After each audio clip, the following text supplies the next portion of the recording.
ज्याला वळे त्याला कळे बाकी भ्रमलेले सगळे. ज्याला वळे त्याला कळे बाकी भ्रमलेले सगळे. ज्याला वळे त्याला कळे.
सत्वातला असो, रजातला असो, तमातला असो, तिन्ही लोकांची करण्याची त्याची तयारी आहे.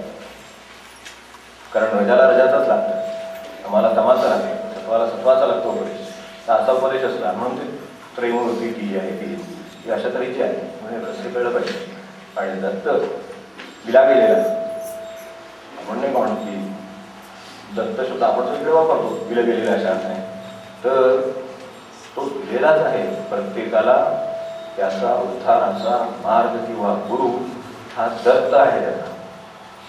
त्याला दिलेलाच आहे. ओळख पटायला वेळ लागतो, लक्षात येत नाही, काळ जातो, हे सगळं मान्य आहे. दिशाभूल होते.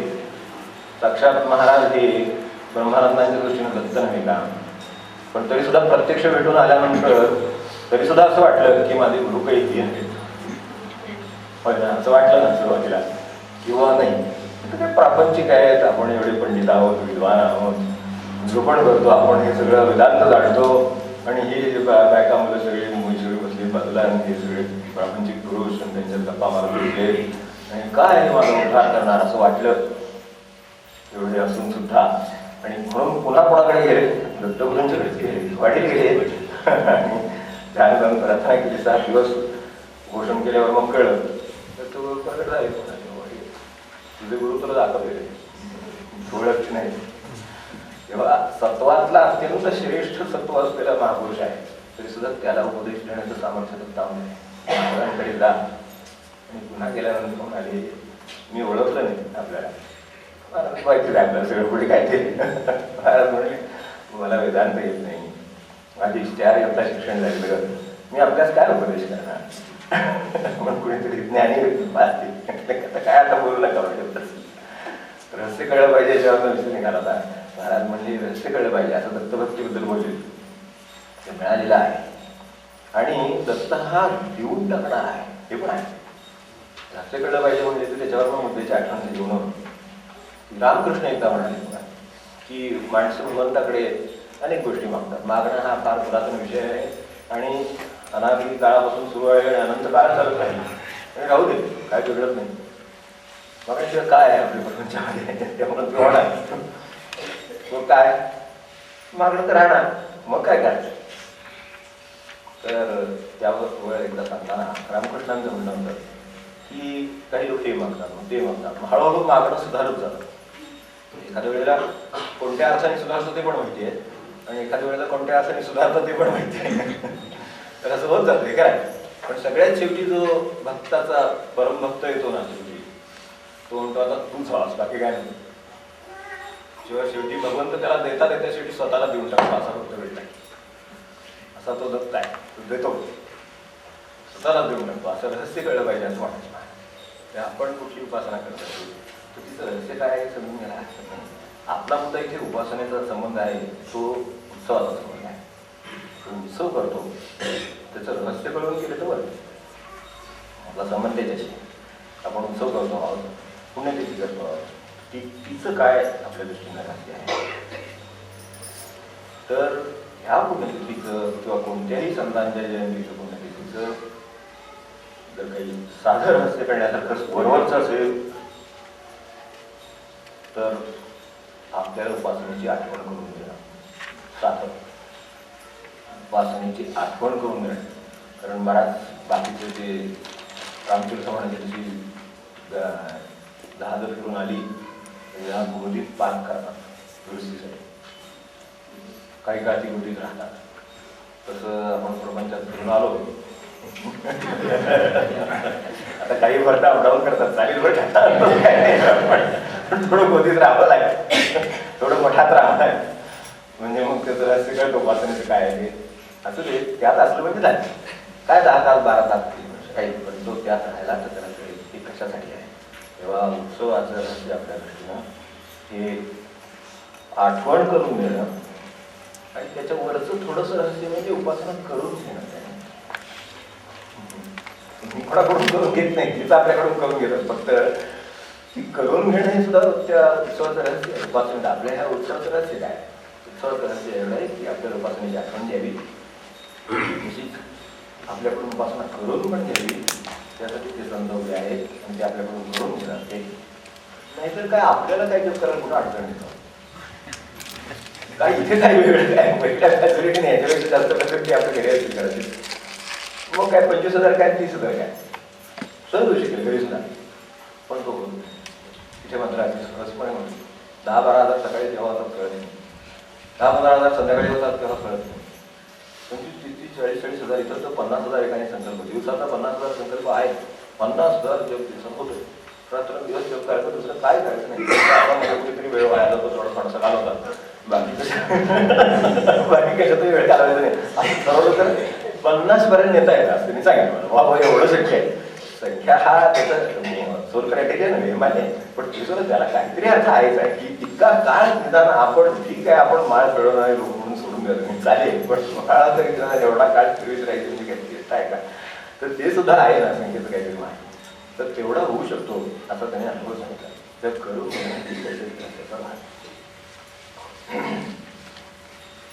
नाही तर काय होतं तो प्रश्न.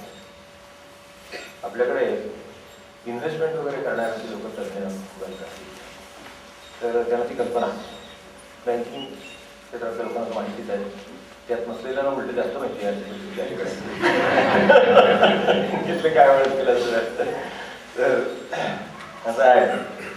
पूर्वी एक कुठल्या तरी अशी बँकिंग स्कीम आहे, 1,000 रुपये ठेवा आणि विसरून म्हणजे परत येणार आहे. कुठली बँक मध्ये तिथं काही ठेवण्याचा अर्थ नाही, कारण विसरून जा म्हटलं तसं नाही. इन्व्हेस्ट अँड फॉरगेट अशी स्कीम होती. 1,000 रुपये काय ठेवायचे आणि 20 वर्षांनी 1,00,000 रुपये होती. 1,000 रुपये 1,00,000 रुपये इन्व्हेस्ट अँड फॉरगेट नाही. तर आपला संबंध काय आहे? आपला संबंध असा आहे की भगवंताने इन्व्हेस्ट केलेला आहे, आपण त्याला आता फॉरगेट करायला लावणार का? भगवंतालाच लागू करायची स्कीम आली होती. भगवंत म्हणतो आता ही मला स्कीम लागू झाली, तुमच्यावर मी परत इन्व्हेस्ट केले, मला आता फॉरगेट करायची वेळ आहे, मला विसरायची वेळ आहे, तुम्ही काय दाद्याला तयार नाही. प्रपंच इतके खोल गेला, महाराज म्हणायचे ना नेहमी की जावं प्रपंचामध्ये पण हाकेच्या अंतरावर असावं.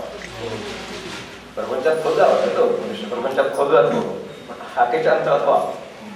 कव्हरेज एरियाच्या बाहेर नको, साध्या कव्हरेज एरियाच्या बाहेर नको, कारण अलीकडे ते अधिक स्पष्ट कळलं.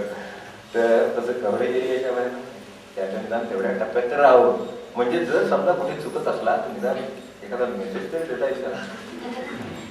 येतो कुठल्या तरी आजारपण संकटात एखादा मेसेज येतो, तो आला की मग तिची आठवण होते. भगवंताचे मेसेज हे बऱ्याच वेळेला अशाच स्वरूपाचे असतात, कारण असलेच मेसेज काढतात आपल्याकडे, आपले रीडच यश बीज मिळालं ना तर बाकी एखाद्या पेढ्याचं पुढे मुलीकडे काय बाकी नाही भगवंताच्या वाचवा पण पैशात म्हणतो नक्की. त्यामुळे त्याचे मेसेज येतात ते बऱ्याच वेळेला मग असं मेसेज त्याची मिळाले, पण ते सुद्धा देणार केव्हा? आपल्यावर एवढं इन्व्हेस्ट केलेलं आहे. शरीर मन बुद्धी काय काय काय म्हणून म्हणावं असं सगळं. तर ते आता इन्व्हेस्टमेंट फॉरगेट म्हणून चांगलं आपल्याला असं होऊ नये. त्यासाठी उपासनेचं किंवा उत्सवांचं रहस्य कळलं तर त्याची उपासना का करून कशी का असते तर नुसतीच आठवण करून द्यायची नाही, करून पण द्यायची आहे असं त्यांचं त्यामध्ये हेतू ह्या सगळ्याचा. हे सगळं आज आपण जे पाहणार. काल आपण एका सूत्रात थोडी गोष्ट पुढे राहिली, त्याची आठवण आली झाली म्हणून ती एक सेवेवर विषय घ्यावा. कोणतेही प्रपंच जातात यावरनं सेवेवरनं काल एक विषय झाला होता. आणि विनोदांची आपण गोष्टी होती असं म्हणतात. ते गावात सफाईला जातात, ते आपण ते घरच्या किरसुनीकडे गेलो तिथे ते राहिले ते खरंच होतं, ते राहण्यासारखंच होतं कारण आमच्या रोज जास्त येतात. तर त्याचं विशेष आपण केलं पुढे नंतर अनुभव काय आपला. पण इथं काय आहे विनोबा काय विनोबाचं काय विनोबाचं का आदर्श आपल्याला संतांचं का आदर्श तर ते सांगत होतं. तिथे होतो की ते त्या सफाईसाठी रोज ग्राम स्वच्छतेसाठी गावामध्ये जातात.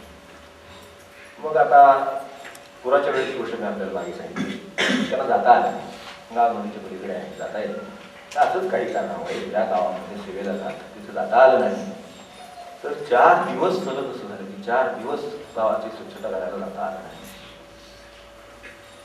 खरं महापुरुष करतात ना ते काळाच्या फार आधी करतात म्हणून त्यांना लोक नाव करतात. आज ग्राम स्वच्छता अभियानच ना स्वतःच करायची ना दुसरं कोण नाही. मग त्यांनी 50 वर्षापूर्वी काय केलं असेल किंवा 100 वर्षापूर्वी काय केलं असेल त्याचं महत्व काय असेल ते आज कळतं.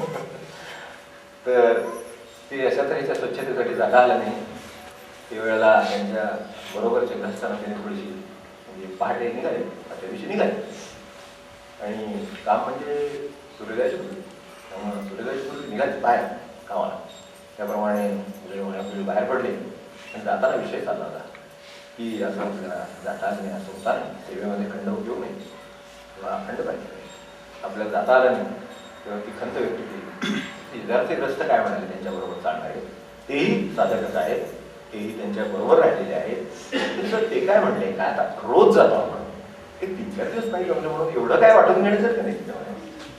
लोक काही बोलले नाही. खरं सांगायचं तर ह्या महापुरुषांच्या समोर बोलू नये, काय सापडलं तर नाही सोडत, शांत राहा, पण ते नाही म्हणजे उदाहरण द्यायला गेले त्यांना. बरं ते म्हणाले, आता बघा शिक्षक सेवेचं कर्म करतात, किती दिवस सुट्ट्या,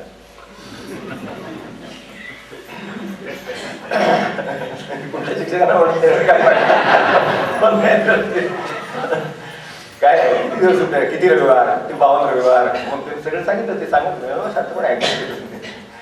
तर ते म्हणजे त्यांना 100-100, 100-100 दिवस वर्षातून सुट्ट्या मिळतात. आपण तर फक्त 3 दिवस सेवेच्या कामाला जाऊ शकतो. काम मुळात सेवेचं आहे, पगारी नव्हे. ते पगारी काम आहे. पगारी सुट्टी हा विषय आता जवळजवळ इतिहास जमावायची वेळ आहे, पण त्या काळात होतं अजून मी आहे काय ठिकाणी चालतंय, बरोबर आहे, आवश्यक आहे ते. माझं मत आहे की आवश्यक आहे माणसाला 6 दिवसाला 1 दिवस तरी निदान त्याला विश्रांतीची गरज आहे. तर हे जे काय आहे ते म्हणले, आपण तर सेवा कर्म करत होतो, आपण त्यांच्याकडून 20 रुपया घेत नाही आणि मग आपण या 3 दिवस गेले मग काय करायचं. ते फक्त जरा क्षण वगैरे आहे, सगळी मंडळी वगैरे आहे, तिकडून सूर्य वगैरे होता त्याच्याकडे बोट टाकतो. तू ज्यांचं नाव सांगतो आहेस तो माझा आदर्श नाही, तू ज्यांचं उदाहरण देतोयस तो माझा आदर्श नाही, माझा आदर्श इथं उगवतोय आणि तो शतकानुशतक उगवतो. तुम्ही म्हणजे आयुष्याचं काय किती वर्ष करू शकतो, 5, 25, 50, 100 झालं, तो शतकानुशतक ते काम करतोय, तुझ्या सेवेत खंड नाही. माझा आदर्श हा नाही, माझा आदर्श तो आहे. तेव्हा आपल्याला उपासनेमध्ये सुद्धा मागे गेल्या वेळेला आपल्याला माळेबद्दल बोलताना, मौनाबद्दल बोलताना बोलतो, मौन मोडणाऱ्याकडे बघून आपण आपली उपासना ठरवायची की मौन पाळणाऱ्याकडे बघून ठरवायची काय आपण ठरवायचं. काही वेळेला आपल्याला असं म्हणतात, अरे इतके लोक बोलतात, ते काय बोलतात, ते काय बोलतात, मी बोललो म्हणून काय. तुम्ही कुणाकडे बघून ठरवा, आदर्श काय ते आपणच ठरवतो. इथं आदर्शाचं प्रकरण असं आहे म्हणजे हा आदर्श नाही माझा, शिक्षक हा माझा आदर्श नाही, वगैरे असं म्हणतात. तसं आपल्याला उपासनेमध्ये सुद्धा काय आदर्श समोर असावा हे आपल्याला पाहता येते का, बघूया आपल्या समोर आहे.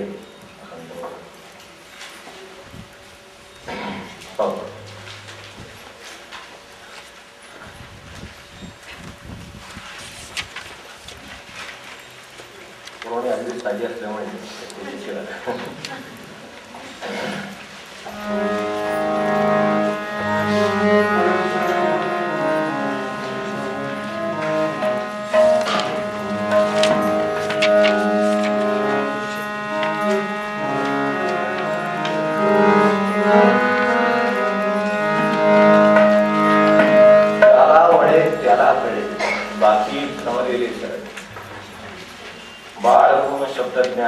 कोणी होत का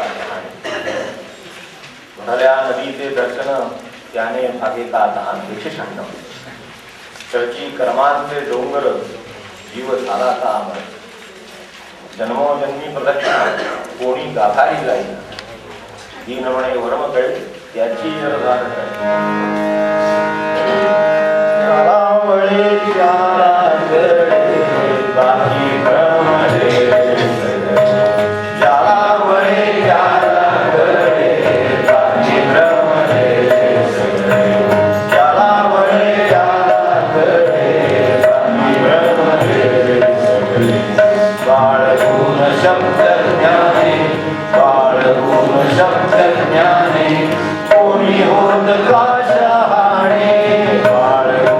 शब्द ज्ञाने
संबंधी हे थोडक्यात आपल्याला ज्या भाषेमध्ये जसं स्पष्ट होईल तसं देण्याचा हा प्रयत्न आहे. आता खरा परमार्थ कशात आहे असं जर शिकायचं ठरवलं तर आधी तो आपल्याला माहिती नाही म्हणायला अडचण तिची नाही. आता जर मला माहिती आहे असं म्हटलं तर पुढे प्रश्नच नाही की आपल्याला म्हणतो हरकतच नाही, काहीच हरकत नाही. नावच सुद्धा कळाय असं म्हणायचं नाही, पण एवढं नक्की की काहीतरी कळत नाही म्हणून कळलं नाही. तर तसं आहे की तो काय आहे हे जर समजा मला कळलं नाही असं म्हटलं तर कुठे आहे, कशात आहे, काय आहे हे आपल्याला कळून घेण्याचा प्रश्न आहे. आता हे जर आम्हाला कळलंय असं म्हटलं आधी महाराजांचं एक प्रवचन आहे त्यात म्हणाले की प्रवचनाला गेले नाही भेटले नसतात दुसऱ्या गेलेल्या नसतात प्रवचनाला गेले त्यानंतर तुम्ही नाही आला नाही म्हणते काय सांगणार मला लांब्या म्हणले असते तसं म्हटलं बरोबर आहे. महाराज लांब्या भेट काय प्रश्न सांगणार लांब्या अशा अर्थाने जर आपल्याला ते कळेल असं वाटलं तर ते कळलेलंच नाही. आता हे जर घरी बसून नाम घेत असते तरी उत्तर बरोबर आहे, पण हे जर त्यावेळेला आपण चक्कर मारून म्हणून बाहेर गेले असतील बाजारात जाऊन म्हणून गेले असतील मग त्यापेक्षा प्रवचनाला गेले बरोबर ते पुन्हा एकदा नाम घ्या म्हणले एवढा ऐकलं असतं ना कदाचित परत नाम घ्यायची आणखीन बुद्धी राहिली एवढं झालं. पण ते न जाताच ते काय म्हणणार ते मला कळतंय तुझं म्हटलं तुम्हाला सांगा की त्याला काय सांगावं मग तर त्यांना काही जमत नाही. पण जर समजा थोडी शंका असली तर मात्र हे सांगायचं शंका घ्यावी की न घ्यावी आपली सुद्धा कळण्याची काही कल्पना आहे ऐकूयाची ना तर आपली पण काही कळण्याची कल्पना आहे. एखादं लहान मुलं असतं आपण आपला अनुभव म्हणजे तत्व समजायला सोपं पडतं. तर लहान मुलं शाळेत जातात आणि ते बहुतेक रिक्षातून किंवा असं परत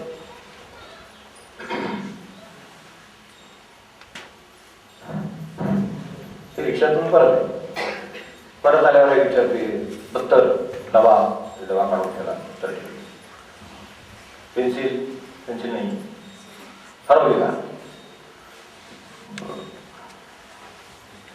तर हरवली का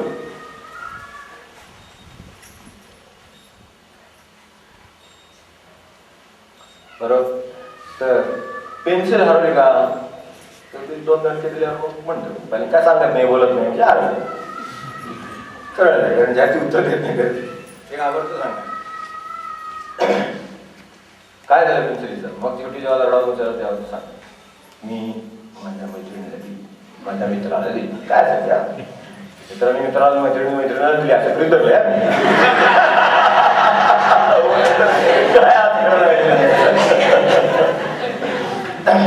ज्ञानाचा प्रसार फार वेगळा सांगते तू आम्ही मैत्रिणी दिली तिला काय दिलीस तिच्याकडे नव्हती म्हणून कधी तुला कळायचं कधी शाळी होणार कधी तिला कळायला तिला नव्हती म्हणतो हो तिच्याकडे नव्हती बाई ओरडल्या तिने अभ्यास केला नाही तिच्याकडे पेन्सिल नव्हती म्हणून तिला दिली मग तू कधी तुझ्याकडे माझा झालेला होता अभ्यास म्हणून तिला दिली तिचा राहिला होता ती भरून काढला कधी तिला कळायला गेली आणि मग हळूहळू तिला मग कळायला कळण्याची कल्पना काय ज्ञान कसं म्हणायचं प्रश्न या रंगामध्ये उपस्थित होतो तो वेगळा आहे की आपण कळणं कशाला म्हणतो. आईची कळण्याची कल्पना अशी आहे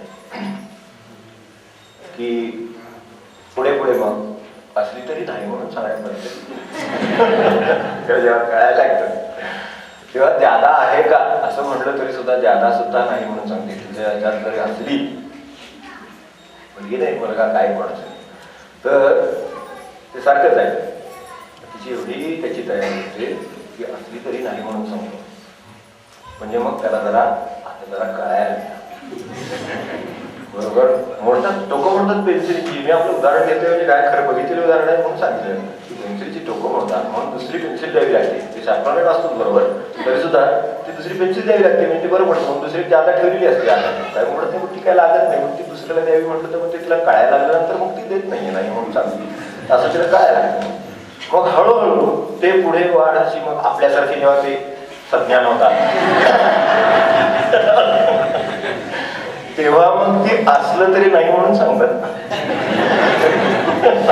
महाराजांची गोष्ट आपल्याला सांगितलं तिकडची सांगली जी गोष्ट ही सांगितलं फार शनिवारमध्ये दिवशी निघाला मला ते घेऊन त्याची आठवण ते ग्रस्त बोर्ड गेले होते त्या बाई त्यांच्याकडे याच्यावर आठवतं ना आपलं महाराजांच्या काही खाजगी आठवणी त्याच्यामध्ये ही गोष्ट महाराज असतानाची तर ते पण होते बाई अतिशय स्वभावाने अत्यंत प्रेमळ आणि अत्यंत भक्तिमान महाराजांच्यावर फार श्रद्धा होती. त्यामुळे एका गोष्टी मला फार वाईट वाटते. महाराजांच्याकडे यायच्या ते कधी यायचे कारण हे बुवा महाराज शेठ फसवणार दादा लागण्यात अडचण ते सांगितलं तसं आपण शाळेत जातो मग काय प्रश्नच नाही. तर त्याप्रमाणे सगळे आपल्या ह्याच्यात राहायचे आणि त्यामुळे यायचे नाही कधी त्यानंतर तुला जायचं असं तू म्हणायचं आले की त्या म्हणायच्या बाकी महाराज मला काही काय नाही. पण एवढं वाईट वाटतं की रोज मी स्वयंपाक करते पण त्या काळात आपल्याला माहिती आहे माधुकरीचा काळ होता. माधुकरी किंवा द्यायची पद्धत होती विकायला नाही त्यांना द्यायची पद्धत होती पण गरजू त्याला द्यायची पद्धत होती ती घरोघरी पद्धत होती. तर मला एवढा स्वयंपाक करून सुद्धा कोणाला देता येत नाही. म्हणले कोण येत नाही का कोणी भेटत नाही का गरजू आपल्याला भेटत नाही का येतात घरात पण सकाळ यजमानाने एक पाटी करून ठेवली आहे तिच्या एका बाजूला लिहिले की अजून स्वयंपाक व्हायचा आहे.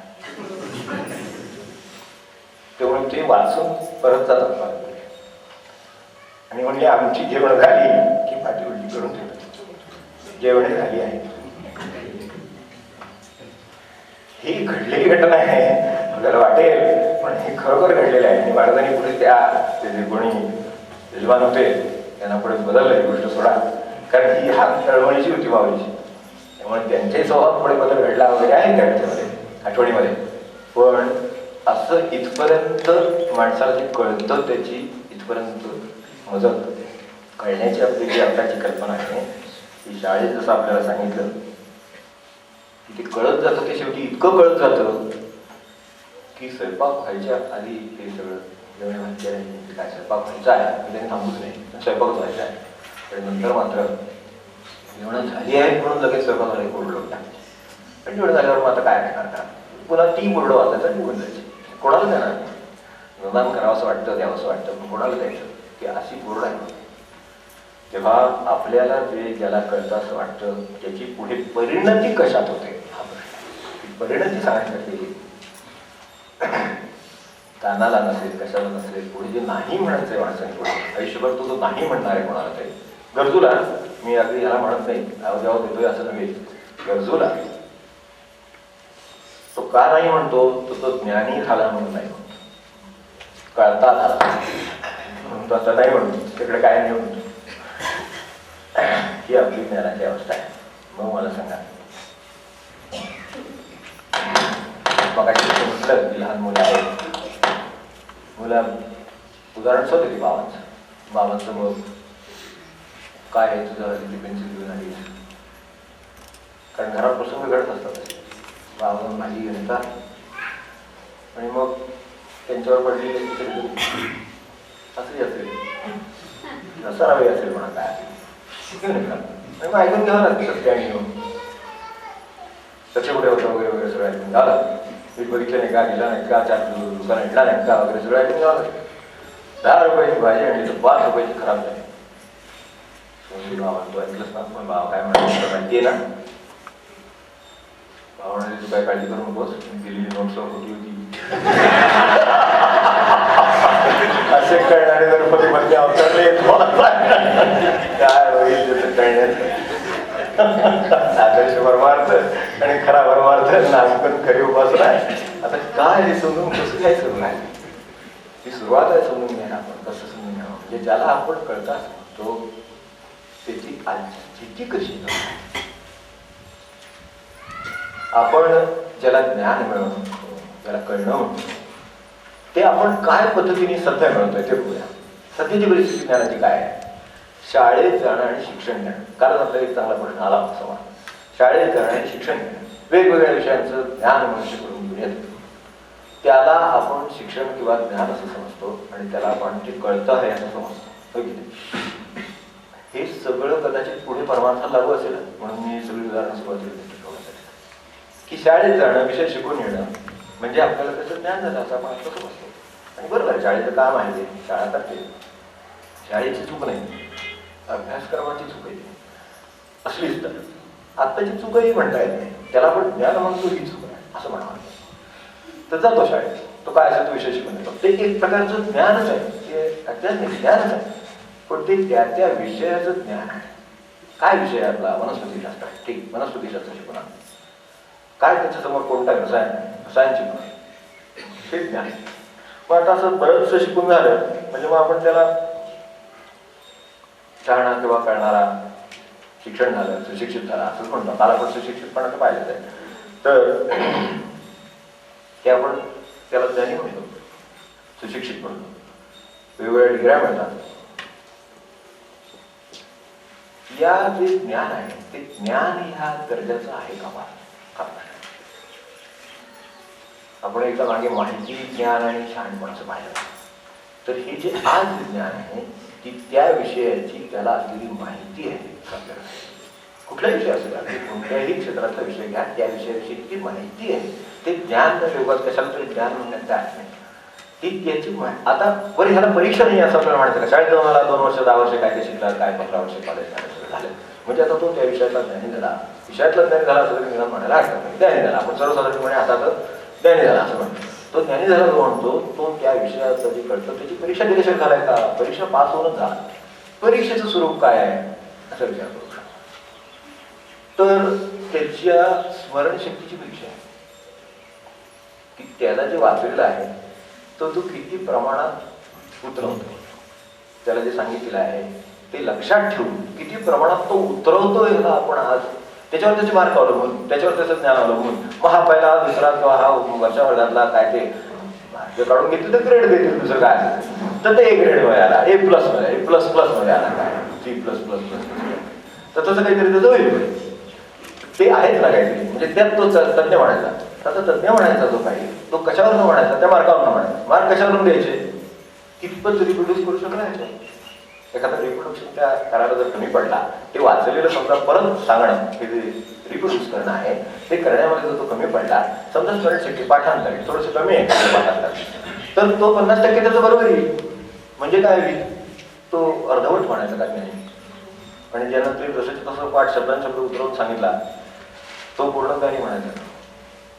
ज्ञान कशाला म्हणायचं हा आपला प्रश्न सुरू आहे. तर हे आज आपण जे ठरवतो ते त्या विषयातला तज्ञ म्हणजे त्यातलं जास्तीत जास्त लक्षात ठेवून उतरवू शकणार. मौखिक असेल तर तोंडी उत्तर देणार, सगळं तसं तसं सांगू शकतो. त्यामध्ये स्मृतीची परीक्षा आहे, त्यामध्ये परत ते सांगण्याची परीक्षा आहे, त्या सांगण्यातलं कौशल्य आहे. नुसतंच काय जेव्हा त्यातलं कौशल्य लागतं, ते कौशल्य ज्याच्याकडे जास्त असेल तो जरा अधिक 2 मार्क दिसतो. परीक्षेचं तंत्र आहे म्हणतात, तंत्र आत्मसात करा वगैरे. आपल्याकडे सांगतात उपदेश असतो, परीक्षेचं तंत्र आणि मंत्र शिकून घेतले पाहिजे वगैरे. तर तसे परीक्षेचे मंत्र काय मला माहिती नाही, पण तंत्र असतात एवढी गोष्ट काय. तर ते जे काही तंत्रमंत्र आहेत त्याचे ते शिकून घ्यावेत, म्हणजे मग जास्तीत जास्त चांगले मार्क मिळतात. आता ह्याच्यातून पुढे जाणारे लोक आहेत अजून की त्यातलंच काही ज्ञान घेऊन त्याची काही परमिटेशन कॉम्बिनेशन केली जातात. म्हणजे काही त्याचे एकत्र करायचे घटक, काही वेगळे करायचे, काही म्हणजे आपण जसं या पुस्तकातलं थोडं त्या पुस्तकातलं थोडं असं तसं त्या पुस्तकातलं थोडं त्या पुस्तकातलं थोडं असं करून पुन्हा त्याचं काही परमिटेशन कॉम्बिनेशन करायचे. पण ते आणखीन एक प्रकारचं ज्ञान, मग ते आणखीन ज्ञान वर्ष ते त्याचं आणखीन काही बनवतो. कॉम्प्युटरमध्ये 0 आणि 1च्या पलीकडे काय नाही, पण परम्युटेशन कॉम्बिनेशन आहे त्याची बरीच व्हेरिएशन खूप लागतो. तर तसं आहे. पण त्याच्यात पण तो तज्ञ म्हणून हे सगळं आपण आज कशाला ज्ञान आणि तज्ञता समजतो त्याबद्दल आहे. आणि ते जे काही शैक्षणिक क्षेत्र आहे त्याबद्दल चालतं. काही लोक त्याच्याही पुढे जातात, ते थोडेसे संशोधन वगैरे करतात. त्यात पुन्हा डिस्कवरीज आहेत, इन्व्हेन्शन्स आहेत, त्यात पुन्हा फरक आहे, शोधून काढणं आहे. नसलेलं निर्माण करण्याची पण काही परिस्थिती नाही माणसाची, पण तरी सुद्धा थोडंसं ते इम्प्लिमेंटेशन कॉम्बिनेशन आहे पुढे कुठेतरी. तर त्यामुळे असं काही शोधाचं काम नाही.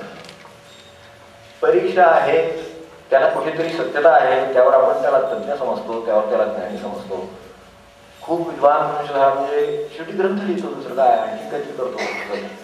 पण हे सगळं झालं म्हणजे त्या विषयात तो आता तो शिकवायला लागला तो विषय, म्हणजे तो आता किती तज्ञ झाला, तो खूपच तज्ञ झाला, म्हणजे आता ज्ञानी झाला विषय असं समजतो.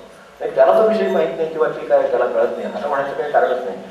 तो त्या विषयातल्या तज्ञतेला, त्या विषयातल्या माहितीला तो ज्ञान समजतो आणि आपण त्याला शहाणा समजतो. गडबड आहे. त्याची बाह्य परीक्षा सगळ्या जगात बाहेर जगामध्ये परीक्षा आहे हे बरोबर आहे, कारण पेपर टाकला जातो, कोणतरी काढणारा असतो, तो त्याप्रमाणे काय लिहितो, परीक्षक वेगळा असतो, तो तपासतो, मार्क देतो. तेव्हा त्याचा ती जी व्यक्ती आहे तिच्याशी काही संबंध नसतो, त्यांनी जे निर्माण केलेलं आहे त्याच्याशी संबंध असतो. त्यांनी जो पेपर लिहिला त्याच्यावर ठरतं, व्यक्तीकडे बघून ठरतं, पेपर बघून ठरतं की याला मार्क किती द्यायला. बरोबर आहे, ती सिस्टीम आहे. त्या सिस्टीमबद्दल मला काय म्हणायचं नाही, त्या सिस्टीममध्ये काय आहे हे समजून घेण्याचा प्रयत्न आहे. तर ती सिस्टीम आपण समजून घेतो ती कशी आहे, तर याप्रमाणे पास होणार, एवढे मार्क मिळणार, एवढे होणार, तेवढे होणार, असंच लोकांचं आहे. मग त्याप्रमाणे तो 80-90 काय ठरतं. हे जे काही आलं ते सगळं आम्ही शिकवण्यापर्यंत गेला तो पुढे. तर त्यातून काय निर्माण होईल, तर तो जो मनुष्य हे सगळं शिकत होता त्याच्या ठिकाणी काय निर्माण होईल असा विचार करू. त्याच्या ठिकाणी यामुळे त्याच्यात काय बदल होईल, तर त्याच्यात काही बदल होणार नाही. त्याच्याकडे असलेल्या संग्रहात बदल होणार. त्याच्याकडे त्या विषयाचं काही नव्हतं, ते आता त्या विषयाची स्टोरेज तयार झाली त्याच्याकडे. त्याविषयी काय त्याचं रसायन होतं, तर रसायनाचा आता एक स्टोरेज आहे, त्याच्याकडे एक साठा आहे. त्या विषयातले आता कुठ सुरुवात कुठं झाली, काय काय झालं, मधल्या काळात काय झालं, मग ते कोणी काय शोधलं, किती साली काय झालं, ते सगळं त्याच्याकडे लिहिली जंत्री. असं मिळून त्याच्याकडे जंत्री तयार झाली.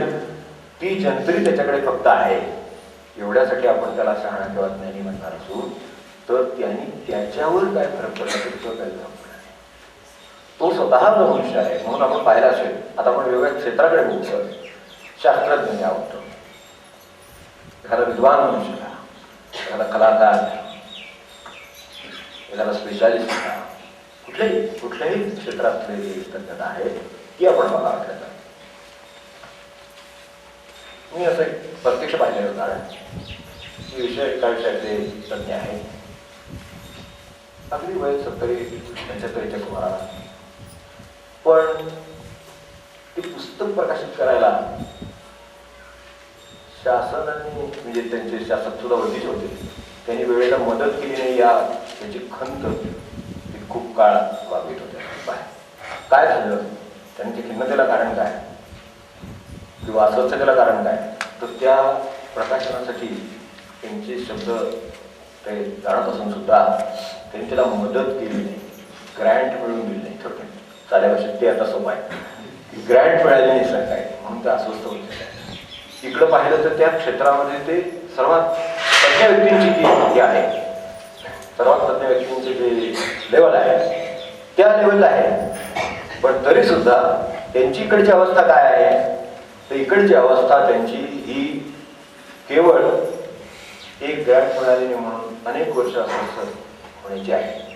त्यांचं जर ज्ञान असेल, ते महत्वाचं असेल, तर त्याची जगाला किंमत असेल, जग प्रसिद्ध करून घेईल. जग नसेल तर जगाच्या मागे आणखीन काहीतरी सत्ता आहे, ती प्रसिद्ध करून घेईल.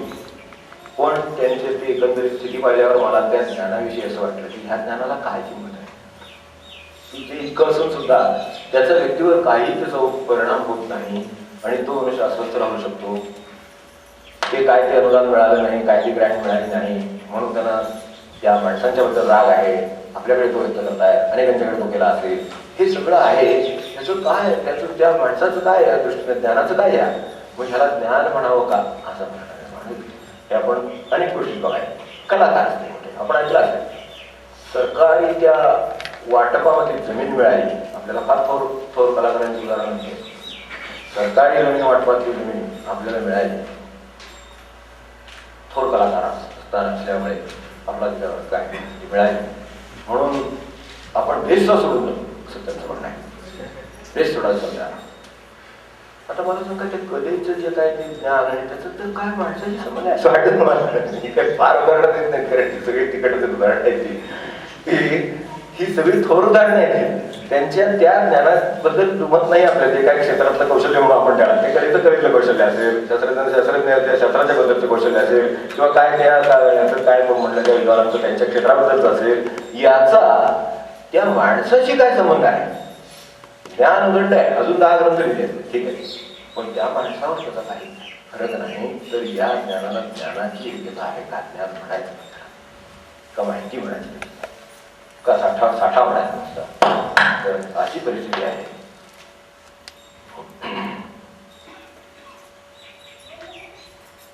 स्पेशलिस्टायझेशन, प्रत्येक ज्ञानाचं स्पेशलायझेशन झालेले आहे. त्यामुळे त्या ज्ञानाचे ते स्पेशलाइज्ड हे म्हणायचे, तज्ञ म्हणायचे. त्यापेक्षा त्याला ज्ञानाची आणखी वेगळी काही उपयोग द्यायचं काय?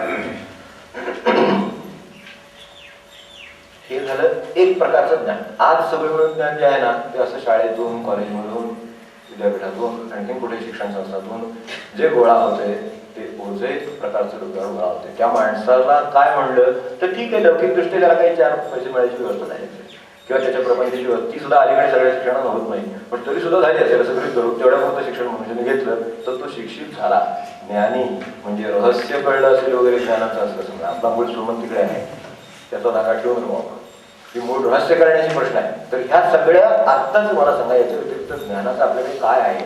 तर एवढंच आहे आपल्याकडे. जास्तीत जास्त विद्यापीठ फार झालं तर आता परदेशातलं विद्यापीठ, या पलीकडे काय. तर हे जे ज्ञान आहे त्याचं स्वरूप एवढंच आहे की बाहेर आत काहीच नाही. बाहेर जरा तर बदल फक्त आणखी एक पाडी लागेल नावाची, आणखी काय होईल किंवा कुठेतरी आणखी पोस्ट मिळेल, यापेक्षा काही त्याचा त्या माणसाशी संबंध नाही. म्हणून अत्यंत मोठ्या, म्हणजे आपल्याकडे घडलेली घटना आहे की अत्यंत मोठे शास्त्रज्ञ आहेत, पण तरी सुद्धा ज्या वेळेला त्या भारतातल्या अत्युच्च पातळीवरच्या शास्त्रज्ञांची जागा रिकामी करून दुसऱ्याला द्यायची होती, त्यावेळेला आपल्या माणसाचा नंबर तिथे लावा म्हणून ते प्रयत्न केले. जी गोष्ट दुसऱ्या त्यासाठी योग्य आणि पात्र अधिकारी असलेल्या दुसऱ्या शास्त्रज्ञाची जी जागा होती, ती जागा त्यांच्या माणसासाठी दिली जाऊ शकते. मला सांगा, त्या इतक्या उच्च पातळीवरच्या शास्त्रज्ञाची व्यवस्था राहत असेल तर ज्ञानाचा आणि माणसाचा, अंतर्गत माणसाचा संबंध काय, हा एकदा बघितलं पाहिजे. म्हणून ह्या विषयाला आपण हात घातला आहे की याचा काय संबंध आहे त्याच्याशी, की तो मनुष्य कुठे त्याच्यातून काय बदलला ह्या सगळ्या ज्ञानातून. तो बदलण्याची यंत्रणा त्यात नसेल तरी ती माहिती म्हणून आपण बाजूला ठेवायला हरकत नाही. ठीक आहे, एखाद्याकडे कमी असेल, एखाद्याकडे जास्त असेल, दुसरी बुद्धिमत्ता जास्त असेल तर तो 100 पैकी 98 मिळेल, 99 मिळेल, 100 पैकी 100 सुद्धा मिळतील, ही पण शक्यता आहे. कारण मेमरीची याची परीक्षा आहे, त्यामुळे ते शक्य आहे.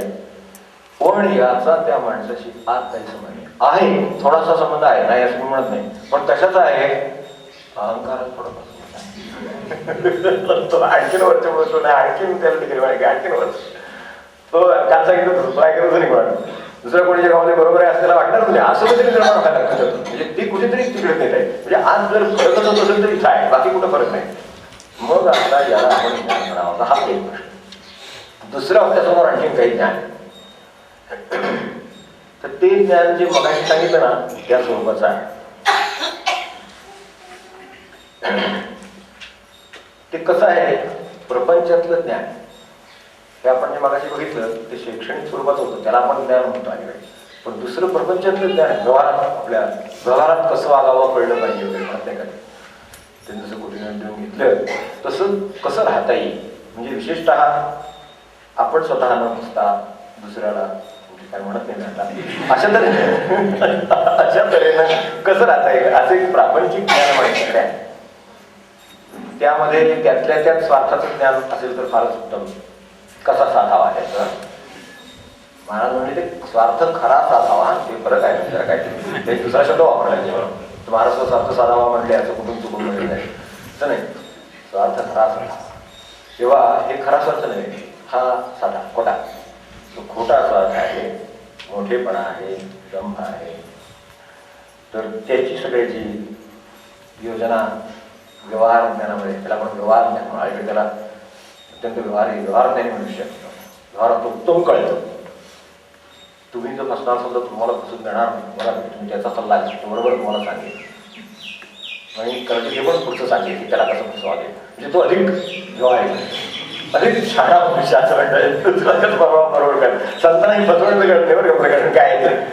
त्याला विचारलं होतं स्वामी रामदासांना विचारलं होतं एकदा की साधूला फसवणं शक्य आहे का, संताला फसवणं शक्य आहे? ते म्हणले अगदी सहज शक्य आहे. म्हणजे त्याला दुसऱ्यावर विश्वास टाकायची सवय असते म्हणजे ते सहजपणे दुसऱ्यावर त्याला खरं वाटतं, तर त्याला खरेची सवय दिली, मोठी सवय दिली ना, त्यामुळे त्याला खरंच वाटतं म्हणजे सहज शक्य आहे म्हणजे फसवणं करा. त्या काही आठवणीत जाते म्हणून स्वामी रामदास म्हणाले ते तर म्हणले दिली पासून त्याला तसं सहज शक्य आहे, ते सहजपणे विश्वास टाकतो, ते खरं वाटतं. तर तसं म्हणजे ही कल्पना म्हणून सांगतात की आपल्याला आठवणी म्हणजे जांबुराव महाराजांना एकदा ह्याची कल्पना समजावून सांगत होते एकदा. त्यावेळेस ते लॉटरी नवीन निघाली, त्यांना हे कळे ना की मी 1 रुपया देऊन 100 रुपये कसे काढणार.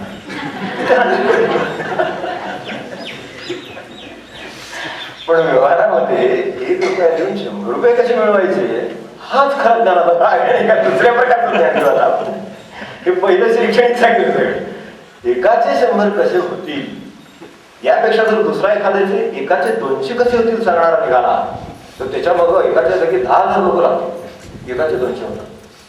ते माणूस ते दागिने काय ते करतात बघा नाही साची बातमी असते पेपरवर महिन्याभरात तरी एक बातमी द्यायची की ते दुपारच्या वेळेला आले म्हणून तिथे मला बातमी टेक्स्ट मला तर वाटतं की कॉपी करून टाकतात त्या कोणाचं नाव फ्लॅट नंबर म्हणून घर नंबर म्हणून एवढं म्हणतात बातमी तीच असते. आणि काय आहे ते की ते सोन्याचं करून देतो म्हणले म्हणजे आत गेले बाहेर आले तोपर्यंत बदललं ते बांगड्या वगैरे नंतर गेल्यावर खोटे पण माणसं ते मात्र त्याची ओढ्यामध्ये असलेल्या खऱ्या दागिन्याचं मौन आहे, पण तो जास्त आणखीन त्यातून काय मिळते का बघायचे त्याच्यात ते सगळं व्यवहार असताना जाय बघा ती लॉटरी जाय बघा की असं 1 रुपया 100 रुपये. मग त्याला ती कल्पना खूप समजावून सांगितली ही कशी कल्पना आहे. म्हणजे येणार कसे ना 1 रुपया दिला आणि आपले 100 रुपये मिळाले म्हणजे कसं काय होणार. बाकी 99 कोण देणार ते म्हणजे इतर लोक देणार म्हणजे ते आपण का घ्यायचे पुरुषांच्याकडे शिकायला सगळं की आपण ते कसे घ्यायचे ते कसे देतात ते म्हणजे ते अशासाठी देतात म्हणजे ते का देतात मुले 99 रुपये म्हणजे खरं किती खरं सरळ मुलासारखा लहान मुली विचारेल हा प्रश्न लहान मुली विचारेल 1 रुपया दिला आणि त्यांनी मला 100 रुपये दिले अरे कसे दिले असं नाही का. तसं तो संवाद फार प्रेमळ आहे जे अगदी आजच्या काळामध्ये असं वाटेल की बस हे ऐकावं असं वाटेल खरोखर ते म्हणजे मग ते कसे देतात बाकीचे 99 रुपये लोक का देतात ते म्हणजे त्यांना सगळ्यांनाच असं सांगितलेलं असतं की पुरुषाला व्यवहार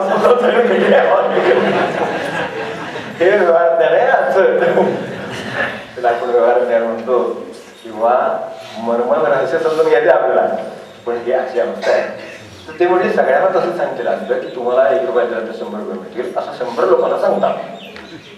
म्हणजे 1-1 रुपया देतात आणि मग एकाला कोणाला तरी 100 देतात म्हणजे त्यांना काय मिळतं हे म्हणजे असं ते 100 नाही लोकांना सांगतात 1000 लोकांना सांगतात मग 10,000 लोकांना सांगतात असं त्याला ते समजेल अशा भाषेत सांगत गेले पुढे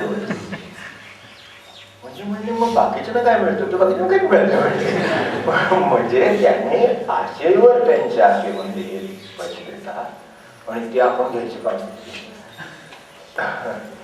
त्यांना ते मिळावे सगळ्यांना असं प्रत्येकाला असं वाटते तो 1 रुपयातून 100 रुपये पाहिजे तसं म्हणतोय म्हणून त्याच्यासाठी तो रुपया देतोय आणि म्हणजे आपल्याकडे 99 लोकांची वासनाच घ्यायची म्हणजे असं शिकायचं आहे. 99 लोकांची 100 रुपये मिळावी अशी वासना स्वतःकडे घेणं म्हणजे म्हणजे मला ते 99 रुपयाचा काय फायदा होणार म्हणजे त्याच्या पुढे प्रश्न आहेत सगळे त्याचा फायदा काय होणार कारण जे इतकं चिकटून त्याला आलेलं आहे त्याला दुर्गंधी आल्याशिवाय काय येईल मला सांगा काहीतरी होईलच ना तसं खराब होईलच ना. एक कण असतो चुकून पडतो पिठाचा पण पातेल्यावर दुधसं असतं. मला सांगा वाचनाचं त्याचं पैसे काय झाली भेटला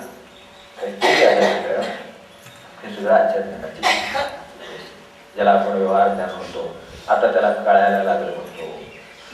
व्यवहारातलं म्हणजे धंद्यातलं व्यवहारातलं नोकरीत सुद्धा हे काय असं नसतं की धंद्यात असतो नोकरीत सुद्धा की कसं काम करावं दुसऱ्याकडे कसं चालतो आपल्याकडे खूपच काम आहे असं कसं दाखवावं किती प्रकार आहेत त्याच्यामध्ये ना तर हे सगळं नोकरीत शिकता येतो माणसाला. तर अशा तऱ्हेने त्याला तर ते कळायला लागलं त्यामुळे ते तज्ञ झाले चांगले आता म्हणतात. तर हे ज्ञान आपण आता तज्ञता म्हणून स्वीकारायचं जसं ते शैक्षणिक ज्ञान आपण स्वीकारलं तसं ह्या ज्ञानाची आपण परिस्थिती पाहिली काय. कष्टाचा पैसा हे ज्ञानात मोडतो, पण बिनकष्टाचा पैसा जसं मगाशी सांगितलं तसा हे व्यवहार ज्ञानात मोडतो. कष्टाने मिळवणे पैसा विना कष्ट अति दुःखी होईल जीवन. आता मला सांगा, त्यात सुद्धा कमी कष्टात जास्त पैसा, बिन कष्टात पैसा तो फारच चांगला. म्हणजे तसं असलं तर तो आणखीन श्रेष्ठ माणूस व्यवहारात नाही अधिक, तर ते होतं.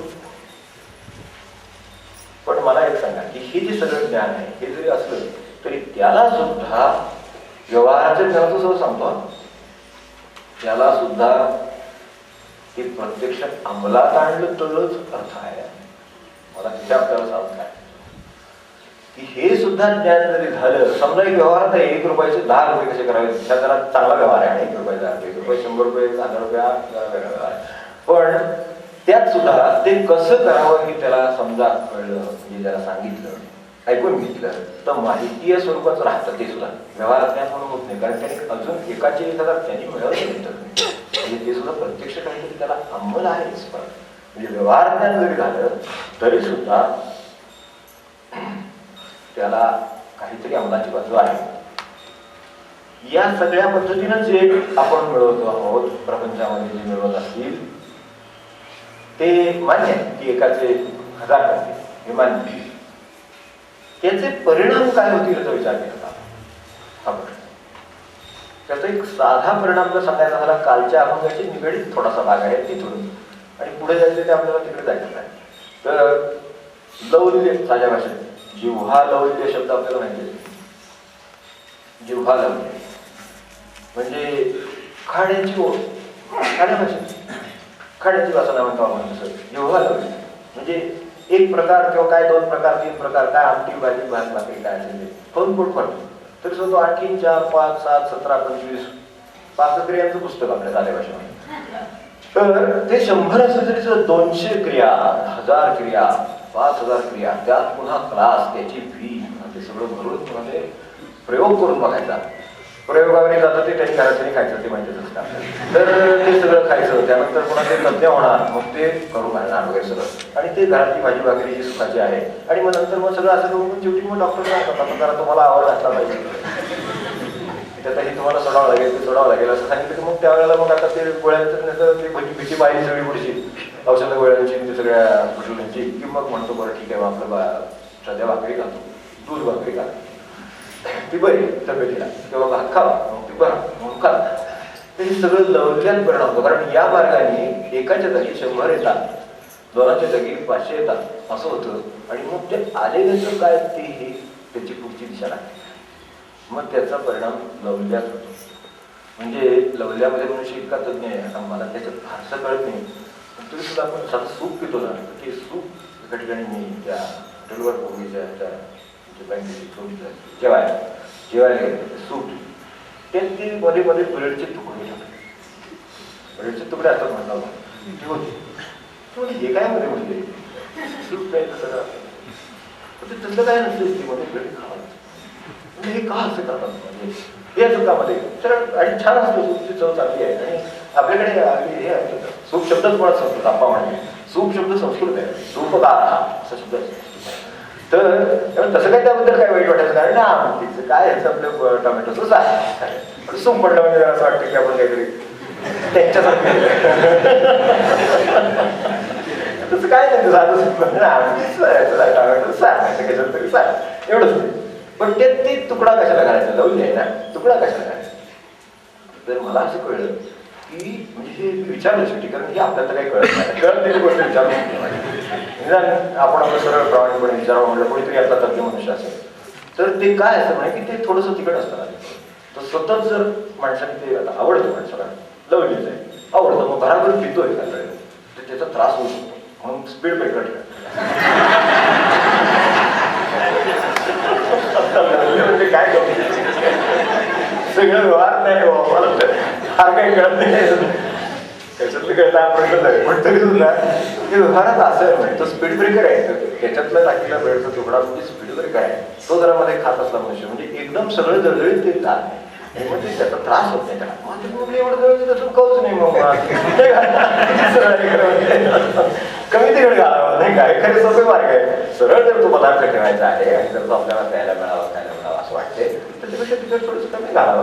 ते म्हणजे तिखट म्हणजे जर चव लागते काय त्याच्या लावल्याचं करावं. करणं लावले एवढ्यावर नाही खूप आहे. काय आता त्याला म्हणावं अनेक गोष्टी अगदी काय फार तुमचं कुठला आयपॉड MP3 काय त्याला कशा कशाचे काय प्रकाराचं नवीन आज सांगावा प्रकार उद्या दुसरा येईल अशी परिस्थिती आहे. 80 वॅट PMPO मग तो नको.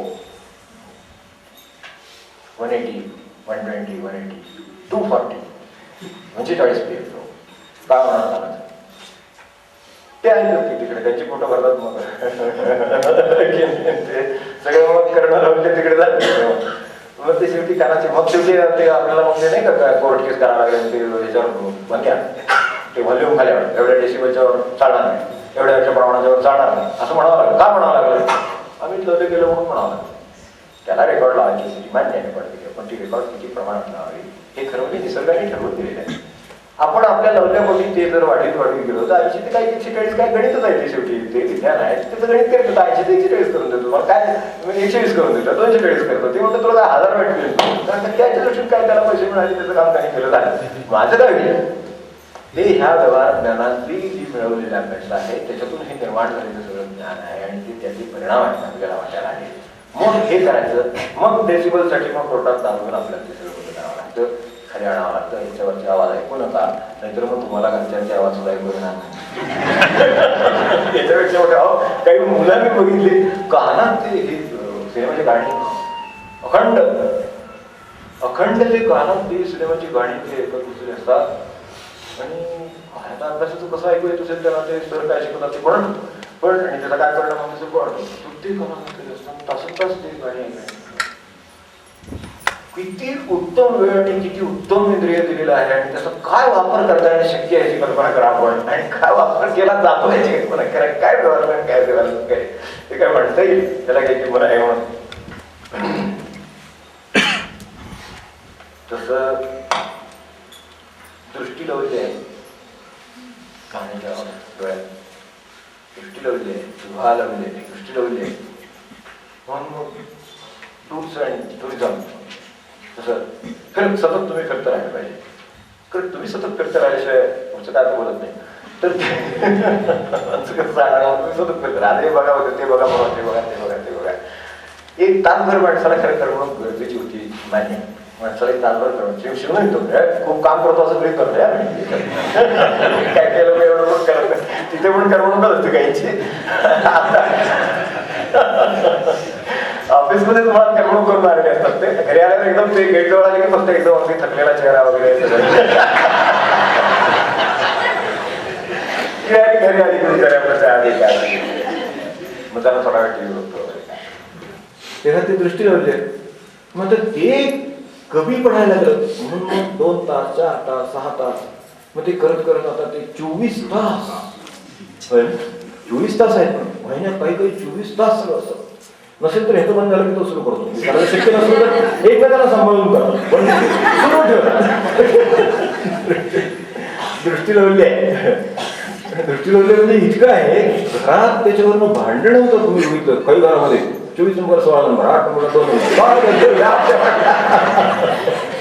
आणि मा आता ते तिथं नाव ठेवतात रिमोट होतं तो कोण नाव नाही ठेवत एकमेक भांडतात सगळं घरात हे 12 का 16 का 17 का 18 का अमुक तुम्ही हे करा आणि एकमेकांना बघून देत नाही म्हणजे त्याच सुद्धा दृष्टीला इतकं झालेलं आहे की आणि म्हणजे ते तर आता ते तुमचं तो नेट हाय त्या माणसाला हा ठीक आहे तुम्हाला एक साधन दिलेलं आहे इमर्जन्सी तुमची आहे तुम्ही you can transmit a mail अगदी विदिन सेकंड्स 1000 ठिकाणी तुम्हाला पाठवू शकाल एवढं साधन दिलेलं आहे. ठीक आहे तुम्ही जर एवढे मोठे असाल आणि 1000 ठिकाणी तुम्हाला काही मेसेज पाठवायची गरज असेल द्या किंवा असं काही तुमचं काम असेल त्याची गरज आहे द्या तुम्ही नेटवर जा काय करायचं. पण नेट वगैरे घटस्फोट झालेला नेटमुळे घटस्फोट तुम्हाला कल्पना असेल काही मला माहिती नाही पण ही बातमी आहे आपण वाचली असेल तर त्यांनी शेवटी शी फाईल्ड सूट की त्याला त्या नेट म्हणजे दृष्टी लावली काय म्हणायचं ना त्याचा इतका नाद आहे लागलेला की शेवटी ते प्रकरण तिला वेळ नाही बरोबर आहे तिचं ना, म्हणूनच की असं घरामध्ये सुद्धा जर समजा घरातल्या माणसाला वेळ दिला नाही तो काय आता त्याच्या भाषेत ठरणार करेल, मी साधं म्हणत नाही, पण एक चांगल्या भाषेत करेल, काय कोणी वाईट भाषेत करेल, काय असेल ते त्याची प्रकृतीप्रमाणे तो करेल, ते शक्य असेल त्याप्रमाणे करेल. आता घरातल्या माणसाला जर वेळ नाही मिळाला तर होणार, मग त्यांचं तसं झालं. आता तर काय तुमच्या मांडीवर करणंच ते सरळ नेट एकदम काय ते हातात ते काय लॅपटॉप ते एकदम तिथूनच एकदम नेटवर, त्यामुळे मग सवडत नाही यांच्याकडे बोलायला. हो अरे आज काय ना होतंय का, आज काय त्रास आहे का, किंवा काय का घरात काय घडलं, दिवसभरात अमुक आला तमुक गेला, काय फोन आला होता, निरोप द्यायचा आहे का, ते आपलं सारखं समोर सांग त्याच्यात लवले म्हणजे काय हे सगळं प्रपंच ज्ञानाने शेवटी झालेले. मी आता दुष्परिणाम शब्द जरा जपून वापरतो, पण वापरतो कारण हे सगळं घडलेलं सांगतो, मी नघडलेलं काही सांगत नाही. संपर्क लवले तुम्ही ऐकलं, संपर्क लवलेलं आहे सतत. आपण अवेलेबल 24 hours आपल्याकडे काळजी ते अवेलेबल तुम्ही 24 तास उपलब्ध असलं पाहिजे, कोणत्याही क्षणावर तुमची गरज लागेल वय इतकं जगामध्ये खरोखर काय बिघडलेलं नाहीये. 24 तास यांची गरज लागेल असेल बरोबर, मला तर असं वाटतं इतकी काही खरोखर नाही. आता ठीक आहे आपलं ते तिकडे म्हणतात तसं म्हणून आपण इकडे म्हणायचं, त्याच्या पलीकडे आपल्या हातात तरी काय आले आहे. तिकडे ते तसं म्हणतात की 24 तास तुम्ही संपर्कात असो काय, याने पण 24 तास संपर्कात असं का ते विचारायचं, ते तिकडच्या पातळीवर ठरलेले वरचे डिसिजन्स आहेत थोडं असं. तर तसे ते वरचे आता त्याच्यावरचे डिसिजन्स येतील खाली आहे याच्यापेक्षा उत्तर नाही छोटक्यात द्यायला. 24 hours बिचारे ते घरी येतात काहीतरी दमून आणलं, खऱ्या अर्थाने खरं दमून आणलं. रात्री 9 वाजले 10 वाजले ऑफिसमधून यायला 2 शब्द ते काहीतरी बोलतात तेवढ्यात ते वाच संपर्क लावले ते वाचलं नाही झालं. ते बोलत ते कुठला तरी प्रॉब्लेम असणार, ते त्याच्यावर बोलत राहणार, ते बॉस त्यांचा वेळ घेणार, ते पुन्हा 5 मिनिटात आवडते का 10 मिनिटात आवडते काही समजायचं.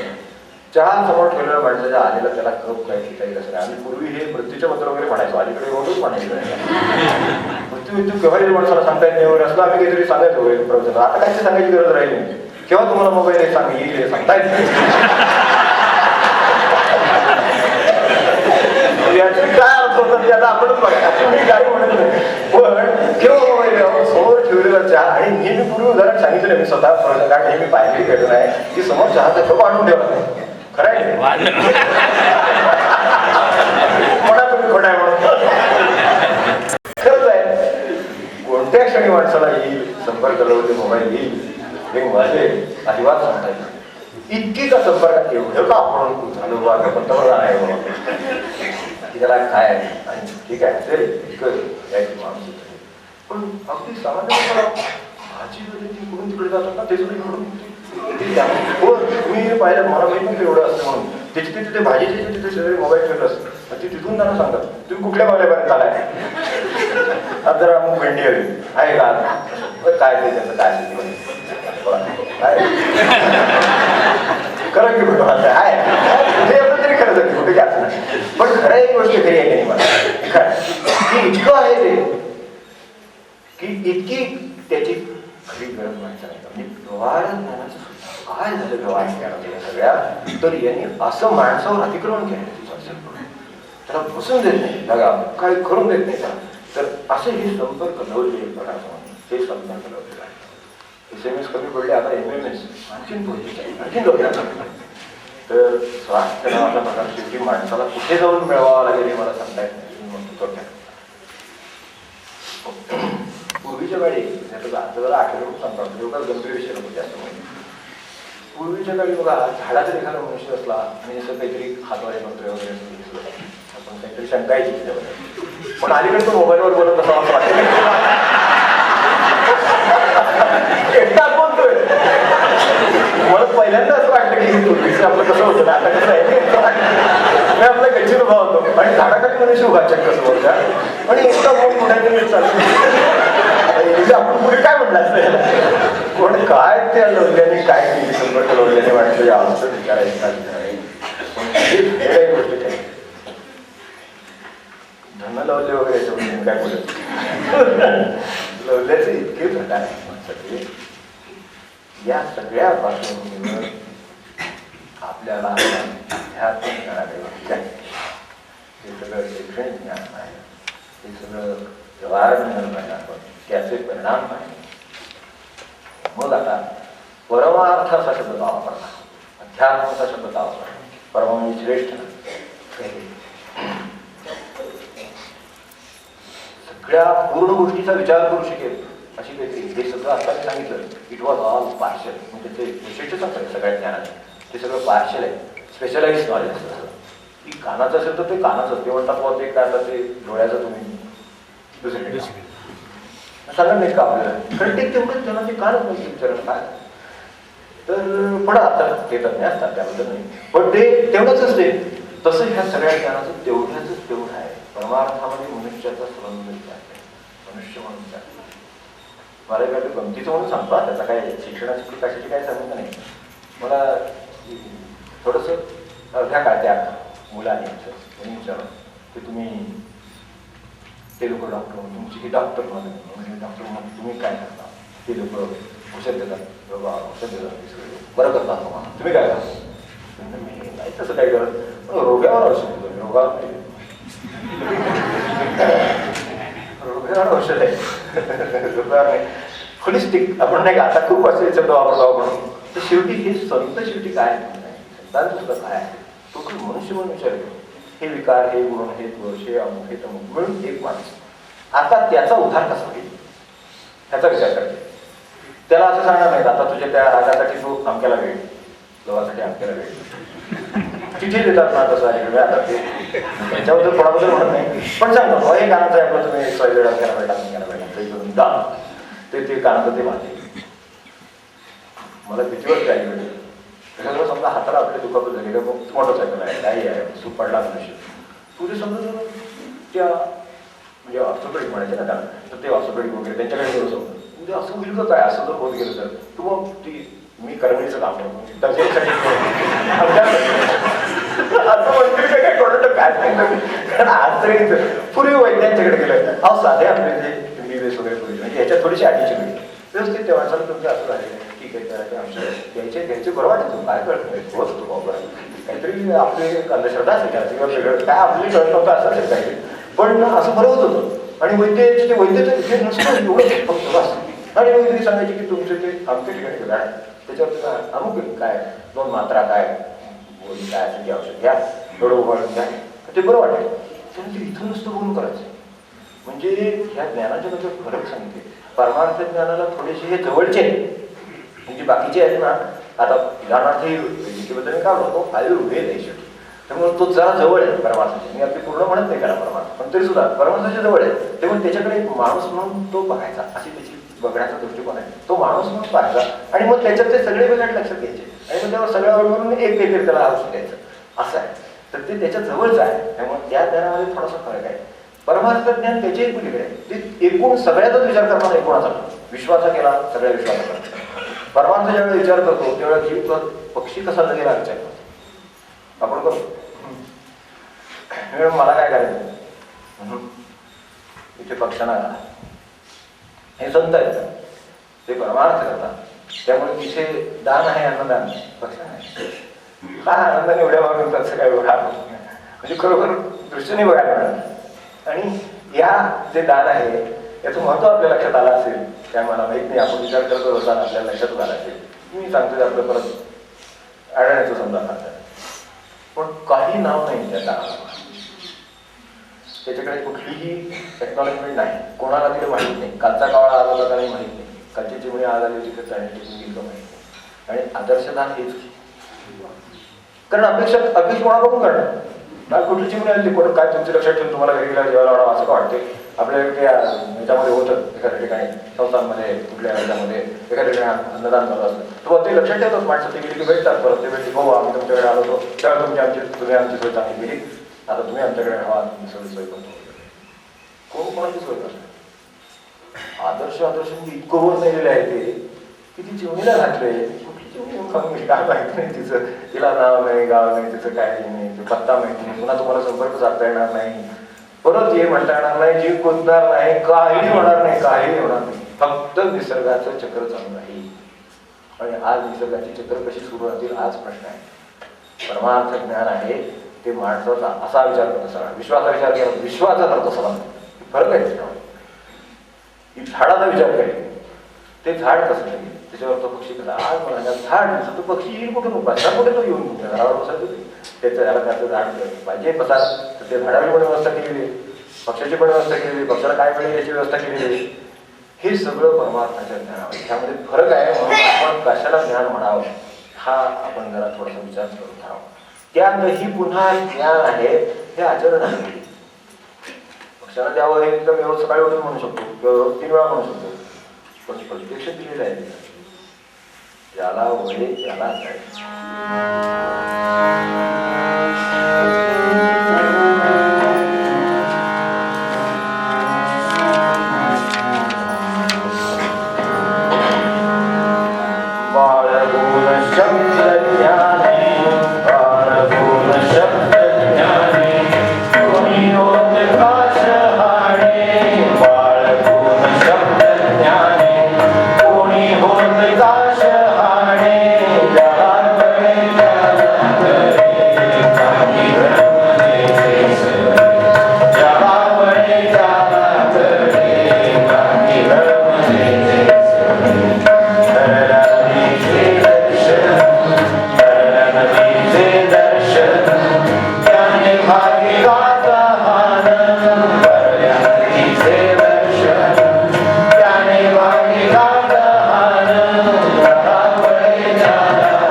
विचार करतो त्याला संबंध विश्वासा करतो. मी संबंध कुटुंबाचा नाही करू शकत. परमार्थ किती दूर आहे याची कल्पना आहे म्हणून मी फक्त हा उदाहरण दिलं. संबंध कुटुंबाचा सुद्धा विचार नाही करता येत. संबंध कुटुंबाचा विचार करता येत असता तर कोणी दुःखी राहिला असतं कोणाचा खरं. संबंध कुटुंबाचा नाही विचार करत. मला माझा विचार करता येतो, फार तर माझ्या मुलाचा विचार करता येतो, कोणाला माझ्या मुलीचा विचार करता येतो. सगळ्यांचा विचार नाही करता येत. तो करता येतो म्हणून तर दुःख आहे. तर प्रपंच दुःखाचं या अर्थाने काय ठरत आहे, कारण ते जेवढं दुःख आहे तेवढं राहणार आहे. पण तरी सुद्धा मुळात तुमच्यामुळे दुःख निर्माण नाही होणार, कारण तुम्ही सर्वांचा विचार करता. फरक आहे दोन्हीमध्ये. दुःख प्रपंचात नाही असं कोणी म्हणलं दुःख आहे. महाराज म्हणले तू यामुळे शिकर नाही तर त्यामुळे शेवटी दुःखाचा लक्षात ठेव. मी म्हणण्याची गोष्ट कधीच विचारली नाही, दोन कशी विचारली. महाराजांनी विचारलं तर यामुळे शिकवणे करू का, माझा प्रपंच सुखाचा होईल का. ते म्हणजे प्रपंच कधी सुखाचा होणार नाही. मी ऍक्टिव्ह सांगत आलोय. आता मी काय तुला सांगणार, यामुळे शिकवून वेगळं काय होणार नाही. पण एक आहे परमार्थ जरा चांगला होईल. तिच्याऐवजी तिच्या शिकलं तर परमार्थ जरा चांगला होईल, त्यात फरक पडेल. ही शक्यता आहे. ते टोटल विचार करतात त्या माणसाच्या उद्धाराचा सगळा विचार करतात. त्यामध्ये याला जेवढी प्लेस आहे तेवढी ती. मी इथे ते संबंध विचार करतात परमार्थ दृष्टी म्हणून त्याला फरक म्हणते. ती दृष्टी श्रेष्ठ आहे. ती श्रेष्ठ काय आहे तर ती सर्वांचा विचार करू शकते. संबंध विश्वाचा विचार करते, अर्थाचा विचार केला तर सर्व अर्थाचा विचार करते, व्यवहाराचा विचार केला तर सर्व व्यवहाराचा विचार करते. आपल्याकडे इकॉनॉमिक्समध्ये किंवा याच्यामध्ये आम्ही शिकवत होतो त्यावेळेला तर बॅकवर्ड लिंकेज फॉरवर्ड लिंकेज असतं. साधं मार्केटिंग घेतलं तर तुम्हाला असतं मागे त्याच्यात की मागे काय आहे आणि तुमचा व्यवहार आणि त्याच्या पुढे काय आहे. असं साधं आहे. एक काम केलं तर पारमार्थिक काम माणसाने जर काम केलं असेल तर हे काम मी कुठून शिकलो हे तो कधी विसरला. आणि मी जे काम करतोय त्यामुळे दुसऱ्याच्या कामावर काय परिणाम होईल याचा विचार केल्याशिवाय राहणार नाही. त्याच्यावर परिणाम विचार करायचा. मी जे आता काम करतोय त्याचा दुसऱ्या कामावर काय परिणाम होईल याचा विचार करणं आवश्यक आहे. नाही तर माझं काम झालं, मी त्याला मला जमलं तसं केलेलं आहे, आता त्याला काय करायचं तो करेल. परमार्थ त्याला काही करण्यामध्ये तुमच्या जर या पद्धतीने अडचण येत असेल तर ती दूर झाली पाहिजे. त्याच्यासाठी त्याचा विचार करायला पाहिजे. हा परमार्थ असतो, कारण तो पूर्ण गोष्टीचा विचार. व्यवहार एक विचार, व्यवहार म्हणजे मी त्या अर्थाने व्यवहार म्हणत नाही, एक ट्रान्झॅक्शन. तर त्याचा तो सुरुवातीपासून शेवटपर्यंत विचार करायचा. ते दृष्टी परमार्थामध्ये आहे म्हणून तो परम आहे, तो श्रेष्ठ आहे. तो एवढ्यासाठी आहे. दृष्टिकोन घ्यायचा झाला तरी सुद्धा तो दृष्टिकोन नाहीच, दृष्टी फरक आहे. आपल्या दृष्टिकोनाची सवय आहे, त्याला दृष्टीची सवय आहे. परमार्थ दृष्टी येणं होतं. परमार्थ दृष्टी आली तर सर्व दिसतं, सर्व गोष्टी दिसतात, लक्षात येतात. त्यावेळेला सर्व लक्षात येतात. विचार करायचा झाला तर सर्वच करता येईल, पाहता येतं, सर्वच पाहता येतं. एक पार्शल व्ह्यू नाही, टोटल व्ह्यू आहे. तर हे आहे. आणि त्याचं ध्येय इथे जसे जे परिणाम इकडे प्रपंच ज्ञानाचे आपण पाहिले तसे परमार्थ ज्ञानाचे सुद्धा परिणाम आहेत. ते दिसले तर ते परमार्थ ज्ञान आहे, नाही तर ते प्रपंच ज्ञान समजायला हरकत नाही. समजा एक ग्रंथ आहे, काही परमार्थी ग्रंथ आहे, समजा माझा अभ्यास झाला किंवा आपला अभ्यास झाला आणि तो सगळं घडाघड त्यातलं सांगू शकतो, काय होईल त्याच्यातून, त्याच्यावर काय परिणाम झाला नाही पाहिजे. त्याच्यावर परिणाम झाला तो परमार्थ झाला, त्याच्यावर परिणाम नाही झाला तर ठीक आहे, रसायन काय आपलं विज्ञान काय असेल ते तंत्रज्ञान ते काही परमार्थ ज्ञान एवढं म्हणावं आहे. या अर्थाने परमार्थाचा शब्द वापरता येत नाही. एक विषयाचं ज्ञान, अध्यात्म किंवा परमार्थ या विषयाचं ज्ञान, एवढी त्याला स्वरूप राहील. तेव्हा परमार्थाचं ध्येय काय आहे, तिथे कसं व्हेरिफिकेशन आहे, त्याला परीक्षा आहे. इकडची परीक्षा कशात आहे, ज्याला वळेल त्याला परीक्षा, ज्याला अंमलात आणता आलं त्याला ज्ञान झालं असं परमार्थात म्हटलं जातं. त्याला अंमलात आणता आलं त्याला ज्ञान, ज्ञान व्हायला कळायला लागेल. हे माहिती अंमलात जरी आणि त्याला तरी कळावं लागेल, हे माहिती त्याच्यासाठी कळायला पाहिजे, तेव्हा ते अंमलात येईल. तर कळण्याची अवस्था बरीच वेळेला येईल, पण वळण्याची अवस्था येईल इथपर्यंत परमार्थ आहे. महाराज म्हणजे ना अर्ध्यापर्यंत जाणारे लोक भेटतात, कळण्यापर्यंत जाणारे लोक भेटतात, वळण्यापर्यंत जाणारे भेटत नाही. ते तसं होतं, कळण्यापर्यंत बरेच लोक जाणार, पण मला सगळे सिद्धांत इकडचे तिकडे तिकडूनचे इकडे सगळे जाणून घेतात. काय लावतापासून ह्याच्यापासून गणगिरीपासून काय शिल्लक करतो, विवेक चुडावणी काय कुठलं काय तुम्ही म्हणाल असं सगळं होतं. मग त्यांच्यात म्हटलं तर काय ते विरागासाठी अडून बसू, ते आमच्यासाठी अडून बसू, त्यांचं स्वार्थ झालं राहील. म्हणजे जे शास्त्रज्ञातून कलाकाराचं पाहिलं तेच त्यांचं होईल. मग तेच त्यांचं होणार असेल तर काय, तो भाग महाराज म्हणले की त्यांनी महिला शेवटी कडबल घालून कसले काय विटाव आहे त्या काय सोन्याचं चिपाव आहे, काय वजाचंच काम आहे. मग हे वजाचं काम होईल, तिथे बदल आहे. तेव्हा वळणं हा बदल आहे, त्यालाच कळलं असं मानलं जाईल ज्याला काही केलं वळते. आता असं पण म्हणत नाही एकदम टोटल सगळं 100% वळण, पण हे आहे एवढं नक्की.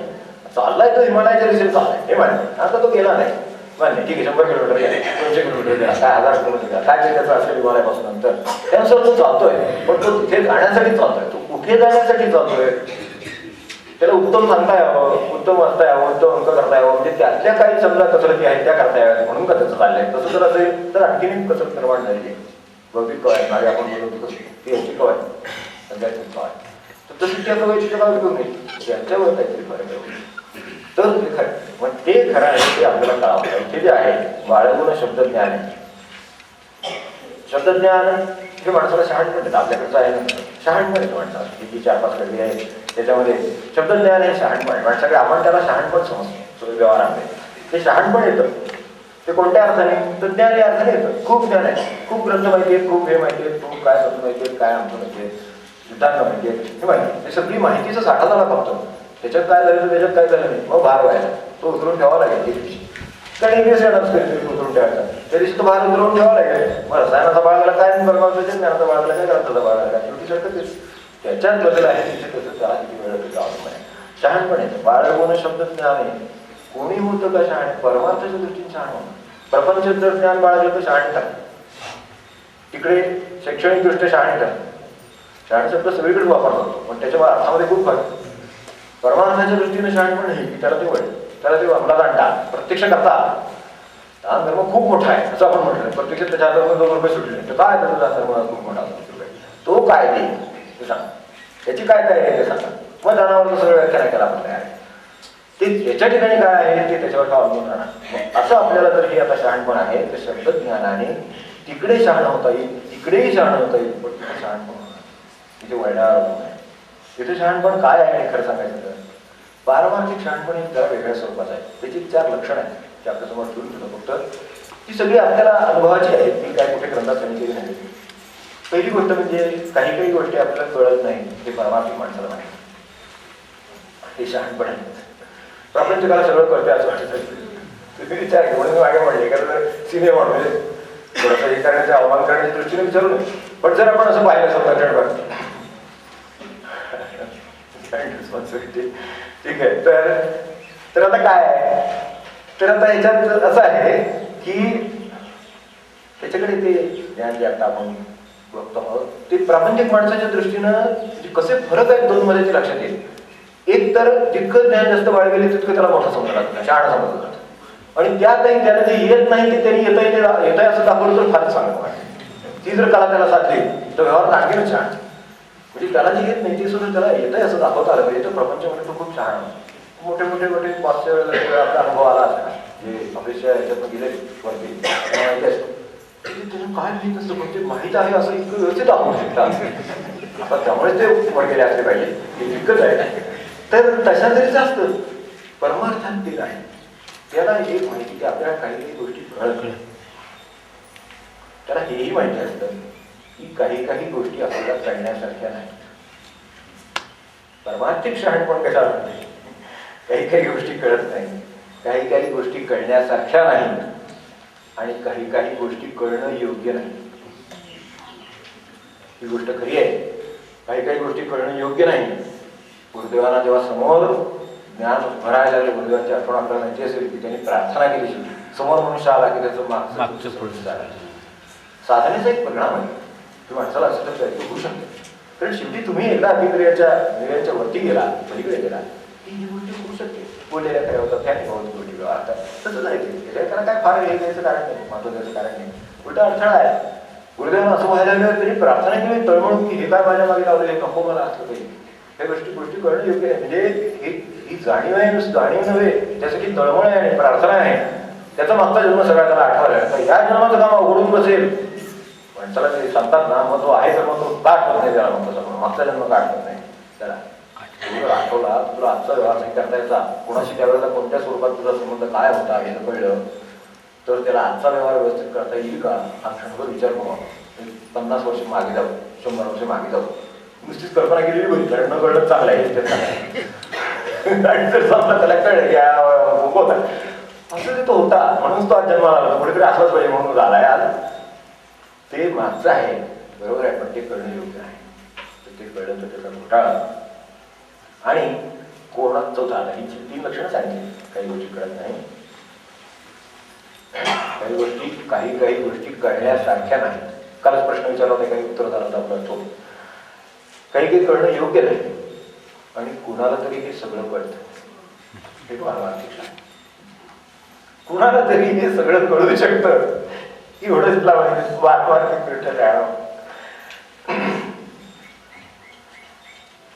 कुणाला तरी सगळं कळू शकतं ह्याचं काय परमार्थाच्या दृष्टीने महत्व आहे. माझ्या मनात जर समजा मत्सर आला तर थोडा काळा म्हणून समजा घ्यायला मत्सर आहे समजू नका काय जगावर काय दिसतं का वाटतं काय दिसणार एखाद्या वेळेस एखादा ऐकून माहीत असेल एखादा नाही दाखवणार आत्ता मला नाही बोलतो असेल नाही करा गुरुला कळलं मनाला अस्वस्थता आहे गुरुला कळली नाही. आपल्याला एखादी गोष्ट कळली कोणाला तरी आपल्याला ती ज्याला आहे तो परमार्थिक दृष्ट्या त्याला वळेल ज्याला हे कळेल त्याला वळेल. हे पहिलं जे आहे शहाणपणाचं आहे. भरड्या नदीचे दर्शन मला काय जास्तही विचार लक्षात ठेवायला पाहिजे तिकडे कारण पुढच्या सगळ्या आपल्या कामाला उशीर होईल नंतर प्रसादाचे वगैरे पुढे आहे ते मला कोणती कथा कोण करताय नाही सरकारी तर असं आहे की दुसऱ्यामध्ये आपण असं पाहिलं भरड्या नदीचे दर्शन त्याने भागी गाता भरड्या नदीचे दर्शन त्याने भागी गाता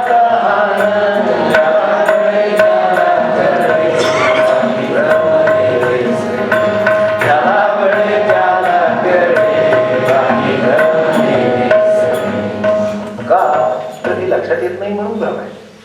भ्रमाचं लक्षण हे आहे की आपल्याला आलंय असं वाटतं आणि येत नसतं कळलंय असं वाटतं आणि कळत नसतं कळतं ते चुकीचं कळतं हे सगळं मिळून भ्रम तयार होतं. आपण काही कोणाला भ्रमतो वगैरे म्हणत नाही असं काही तो शब्द त्या अर्थाने आलेलाच नाही.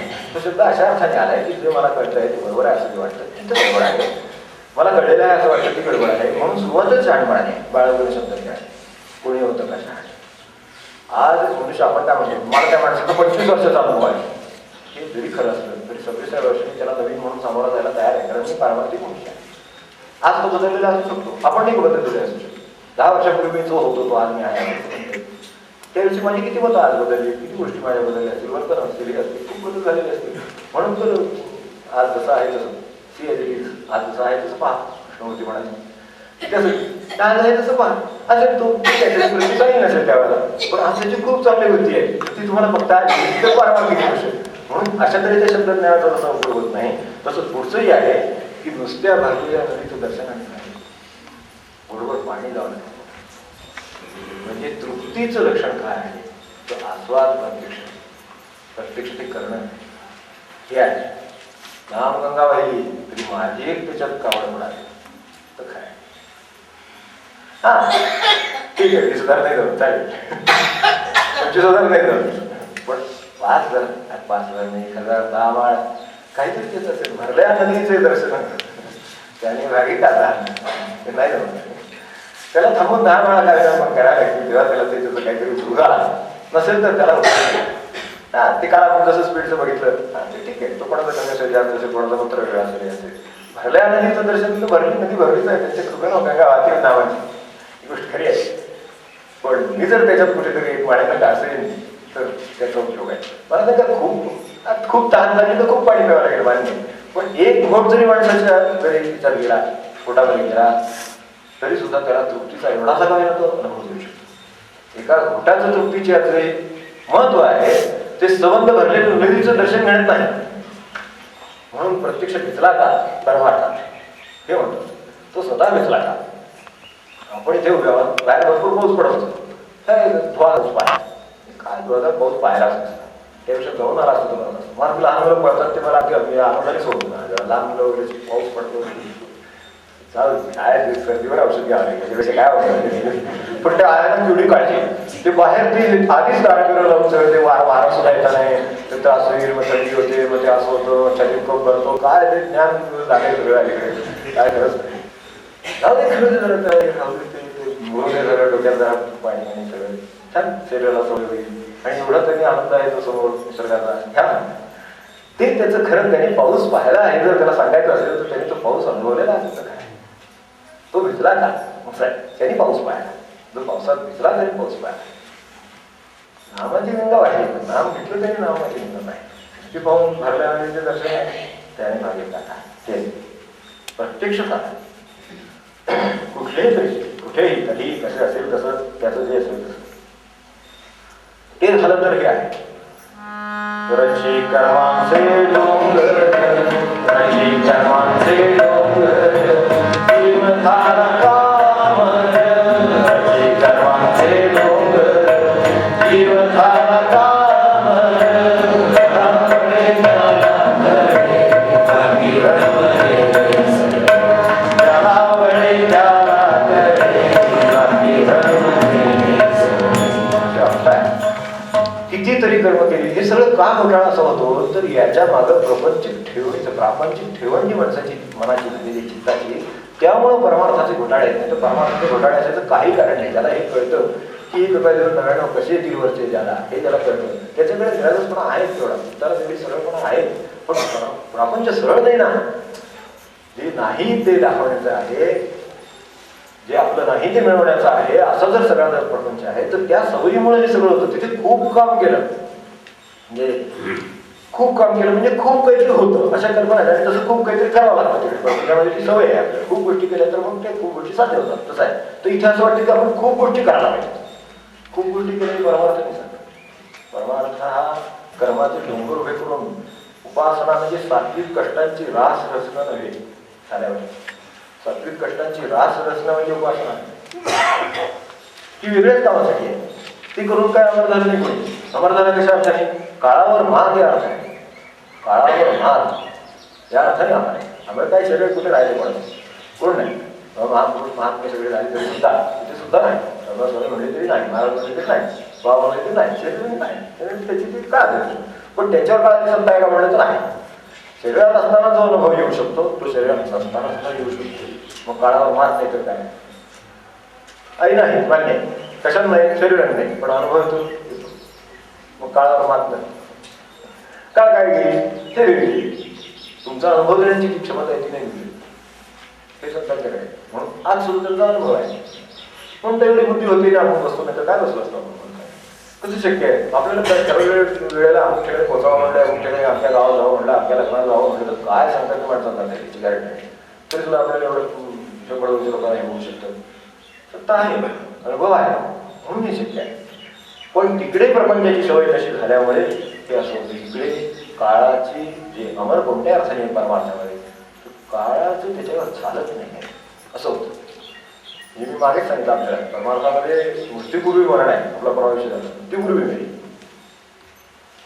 मृत्यू तर कोणी मिळेल त्याचा काय विषय. आणि मृत्यूनंतर जिवंत राहील, अशी दोन लक्षणं आहेत. आधी गेले कारण देहाचं बुद्धीचं हे राहिलं नाही, त्याच्यावर न राहिलं, आणि नंतर अनुभव देतात म्हणून शिल्लक आहे. अशा दोन्ही बाजूंनी कळत पाहिजे. या अर्थाने तिकडे या मार्गाने अमर होतात, पण त्याच्यासाठी खूप कष्ट करायला लागतात असं नाही. प्रश्न वृत्तीचा त्याच्यासाठी जे कळलेलं आहे, महाराज म्हणायचं ना की फार कळलं म्हणजे शाळेपण असतं असं नाही म्हणत महाराजांचं. फार कळलं म्हणजे शाळेपण नाही, थोडं कळलं पण फार आचरणं म्हणजे शाळेपण आहे. महाराजांचं वाक्य असतं फार कळलं म्हणजे शाळेपण नव्हे म्हणते महाराजांनी म्हणते. थोडं कळलं पण फार आचरण म्हणजे शाळेपण आहे, एवढा काही गर्व नाही काय. तेव्हा जो मनुष्य पारमार्थिक दृष्ट्या अमर होऊ इच्छितो त्याला कर्मांचे डोंगर उभे करण्याची गरज नाही. कालचं विसरतो, उद्याची चिंता करीत नाही आणि आज कर्तव्य सोडित नाही. तो हे करायला काय लागतं? कालचं विसरायला काही वेगळं करावं लागतं का? काळजी करायला त्याची आई लागलीच असते आपल्याला, उद्याची काळजी लागली आहे, कालचं झालेलं विसरत नाही. ह्या दोन कैचीतून सुटतच नाही. तर सगळं वर्तमान कापून काढतं. वर्तमान कापणारी कैची आहे, भूत आणि भविष्य म्हणजे वर्तमान कापणारी कैची असं लक्षात ठेवा. कात्री आहे. वर्तमान कापून काढणारी तर कुठली कात्री असेल? वास्तविक वर्तमान ही सर्वात जिवंत गोष्ट आहे. आता आपण आहोत हे खरं आहे. पूर्वी होतो नंतर राहू ते काय खरं नाही. पुढे होतो त्याचा दवाना इतिहास, पुढे राहणार काही माहित नाही. आजचं माझं जे आहे ते खरं आहे ना, पण ते कापून काढणारी कात्री आहे, तिला भूत आणि भविष्य म्हणतात. दोन पाती आहेत त्याच्यामध्ये वर्तमान कापणं, दोन पाती आहेत. एक पातं पूर्वीचं विसरत देत नाही, काय झालं होतं ते. म्हणून 25-25 वर्ष माणसाचे अपमान विसरत नाही. आता 25 वर्ष खूपच सगळी वर्षभरापर्यंत सुद्धा विसरत नाही, कालचं सुद्धा विसरत नाही, सकाळी काय बोलले होते ते सुद्धा अगदी पूर्वी 25-50 वर्षापूर्वी काय असं सगळं होत राहतं. आणि पुढची उद्याची परत उद्या काढली, परवा काढली, तेरवा काढली वगैरे वगैरे ते सगळं दुसऱ्या बाजूला. आजचं काम माझं राहिली म्हणायचं, आजचं कर्तव्यच काय, आज जे कर्तव्य आहे ते मला करू देत नाही, याचा अर्थ त्या दोन कात्रीमध्ये आपण सापडतो म्हणजे पात्यात म्हणून यावं पाहिजे. एक बाब. आणि तिसरं शेवटचं जे आहे जन्मोजन्मी प्रदक्षिणा, जन्मोजन्मी प्रदक्षिणा, कोणी गाभारी झाली ना, जन्मोजन्मी प्रदक्षिणा, कोणी गाभारी झाली ना,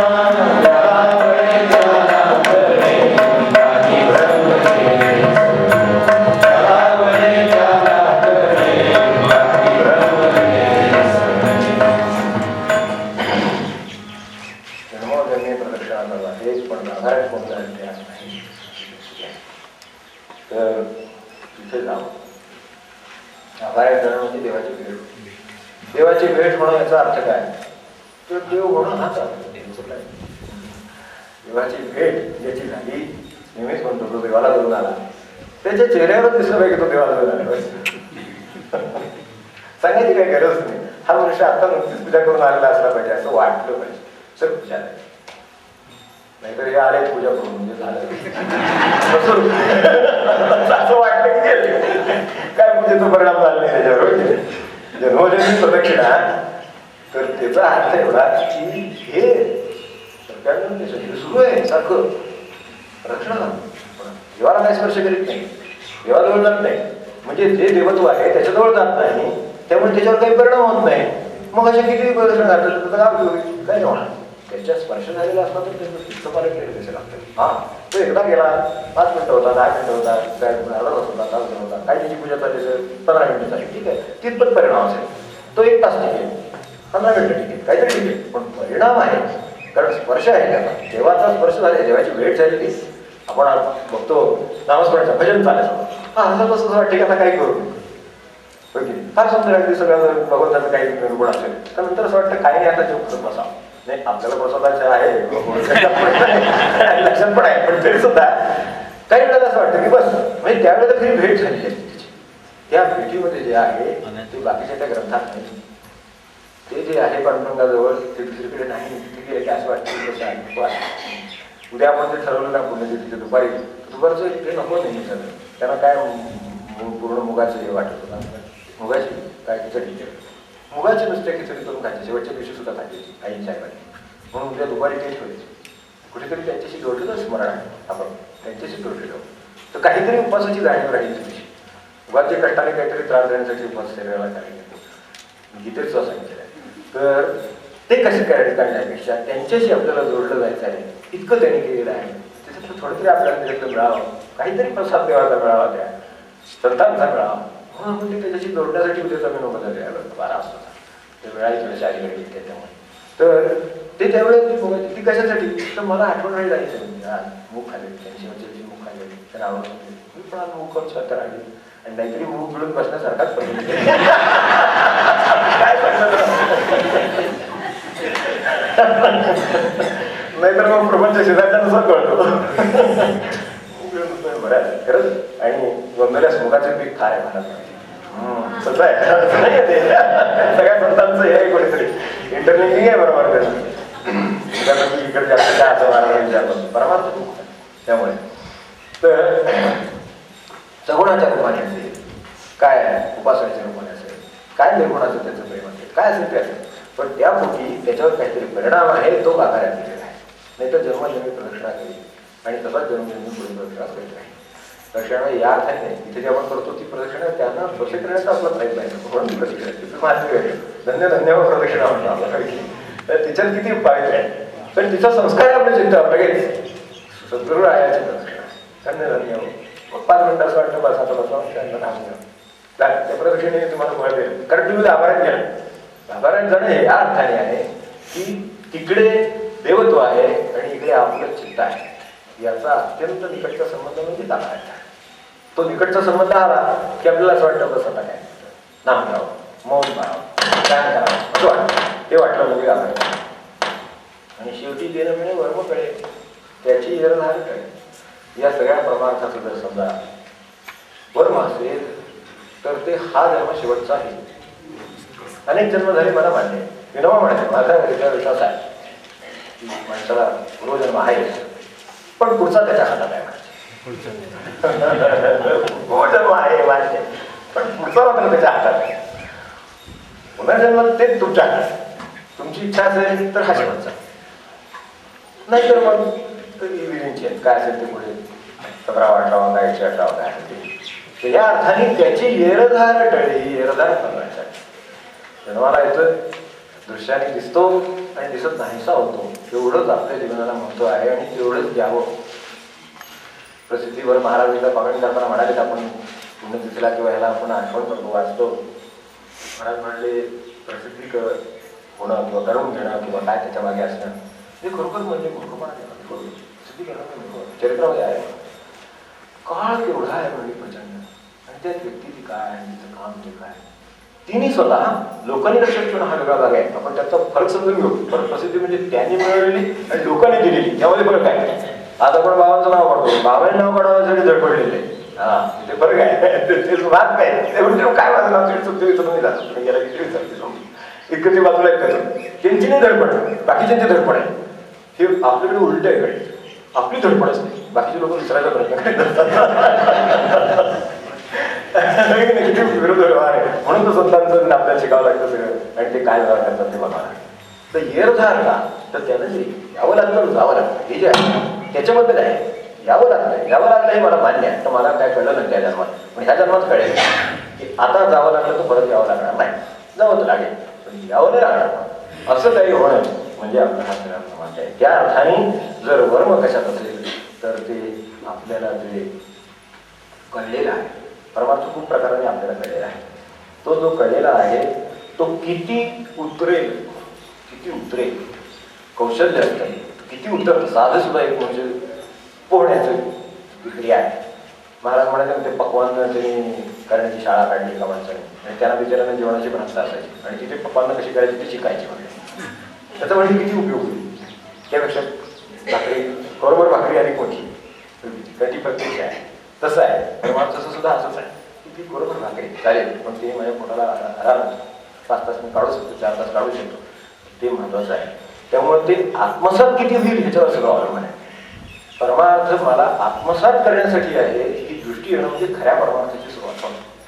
परमार्थ आत्मसात करण्यासाठी तो दुसऱ्याचा नाही म्हणून महाराज म्हणजे परमार्थात दुसरा नाहीच आहे कुठे असेल तर सत्संग आहे भगवंताने दिलेला बस त्यापेक्षा काय नाही.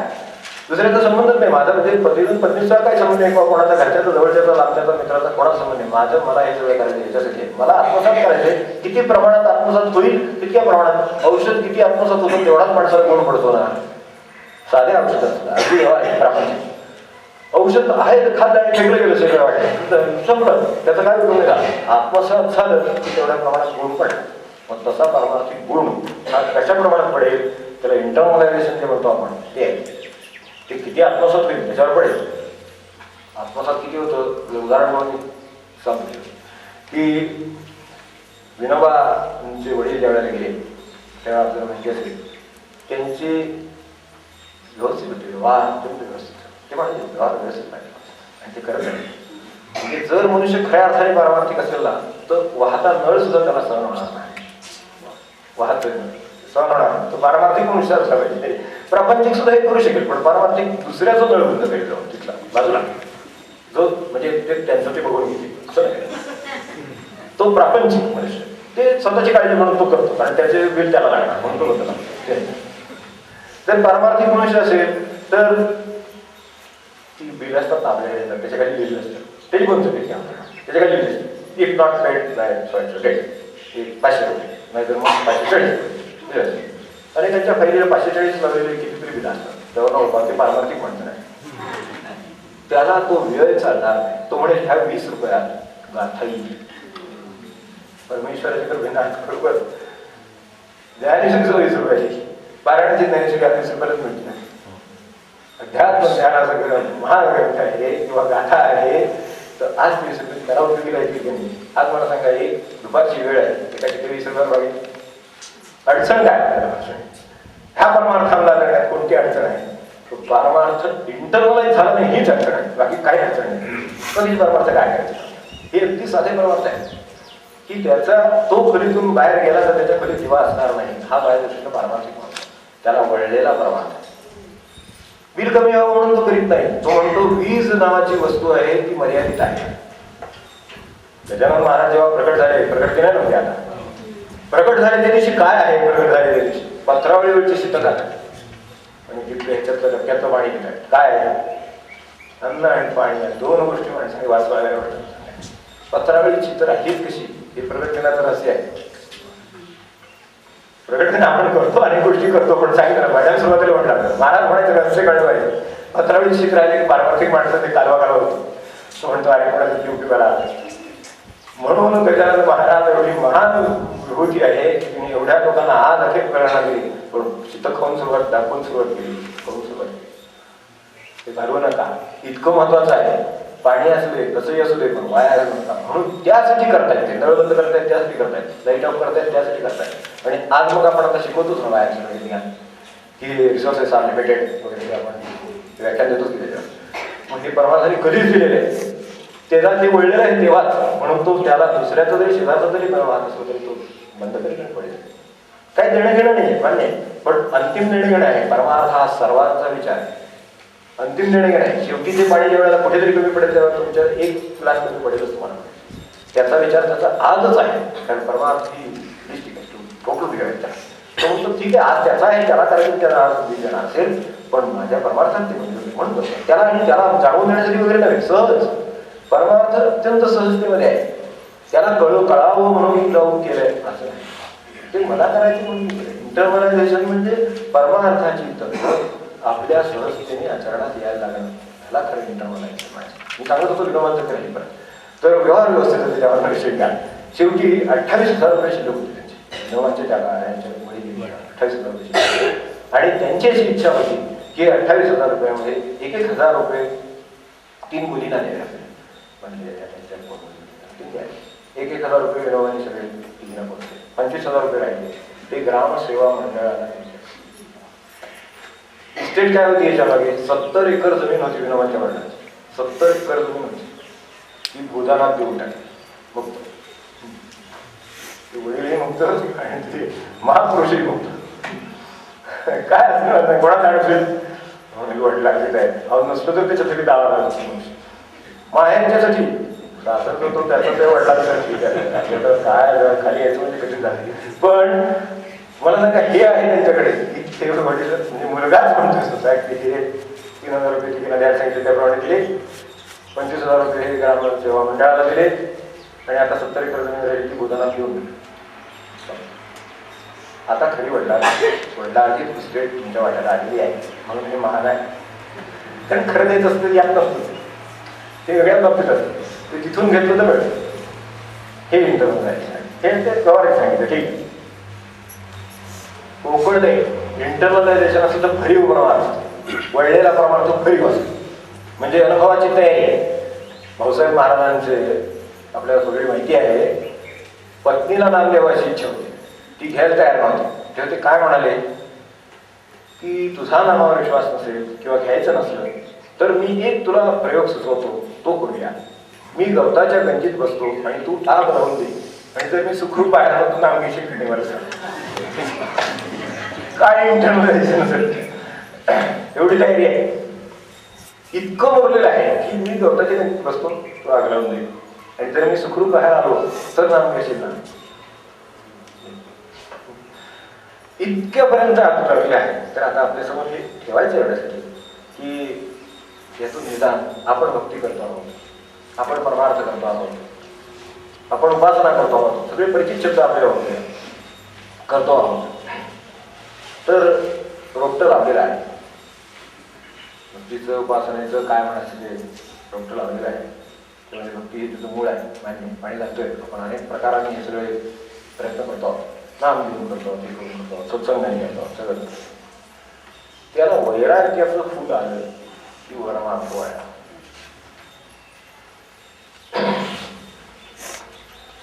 आपल्या उपासनेच्या रोपट्या वैराग्य जेव्हा फुलली तेव्हा, वैराग्य म्हणजे काय सोडून द्यावं लागत नाही का, काय कुठे राहणार द्यावं लागत नाही, काय नाही, मनाने कशातरी अडचणी नाही, वैराग्याचं फुल आहे. ते म्हटलं तर महाराज म्हणजे दारा पण त्याची जाईल आपण सुद्धा बात बघायचं कारण नाही, घ्यायचं आहे उत्तम म्हणजे मोकळे असं आहे सगळं तेव्हा वैराग्याचा. आणि साध्या भाषेत जर म्हणायचं झालंय तर एवढं म्हणता येईल की वैराग्याचं फुल आलं नसेल तर भक्तीने किंवा उपासनेने मूळ धरलं नाही असं म्हणतात.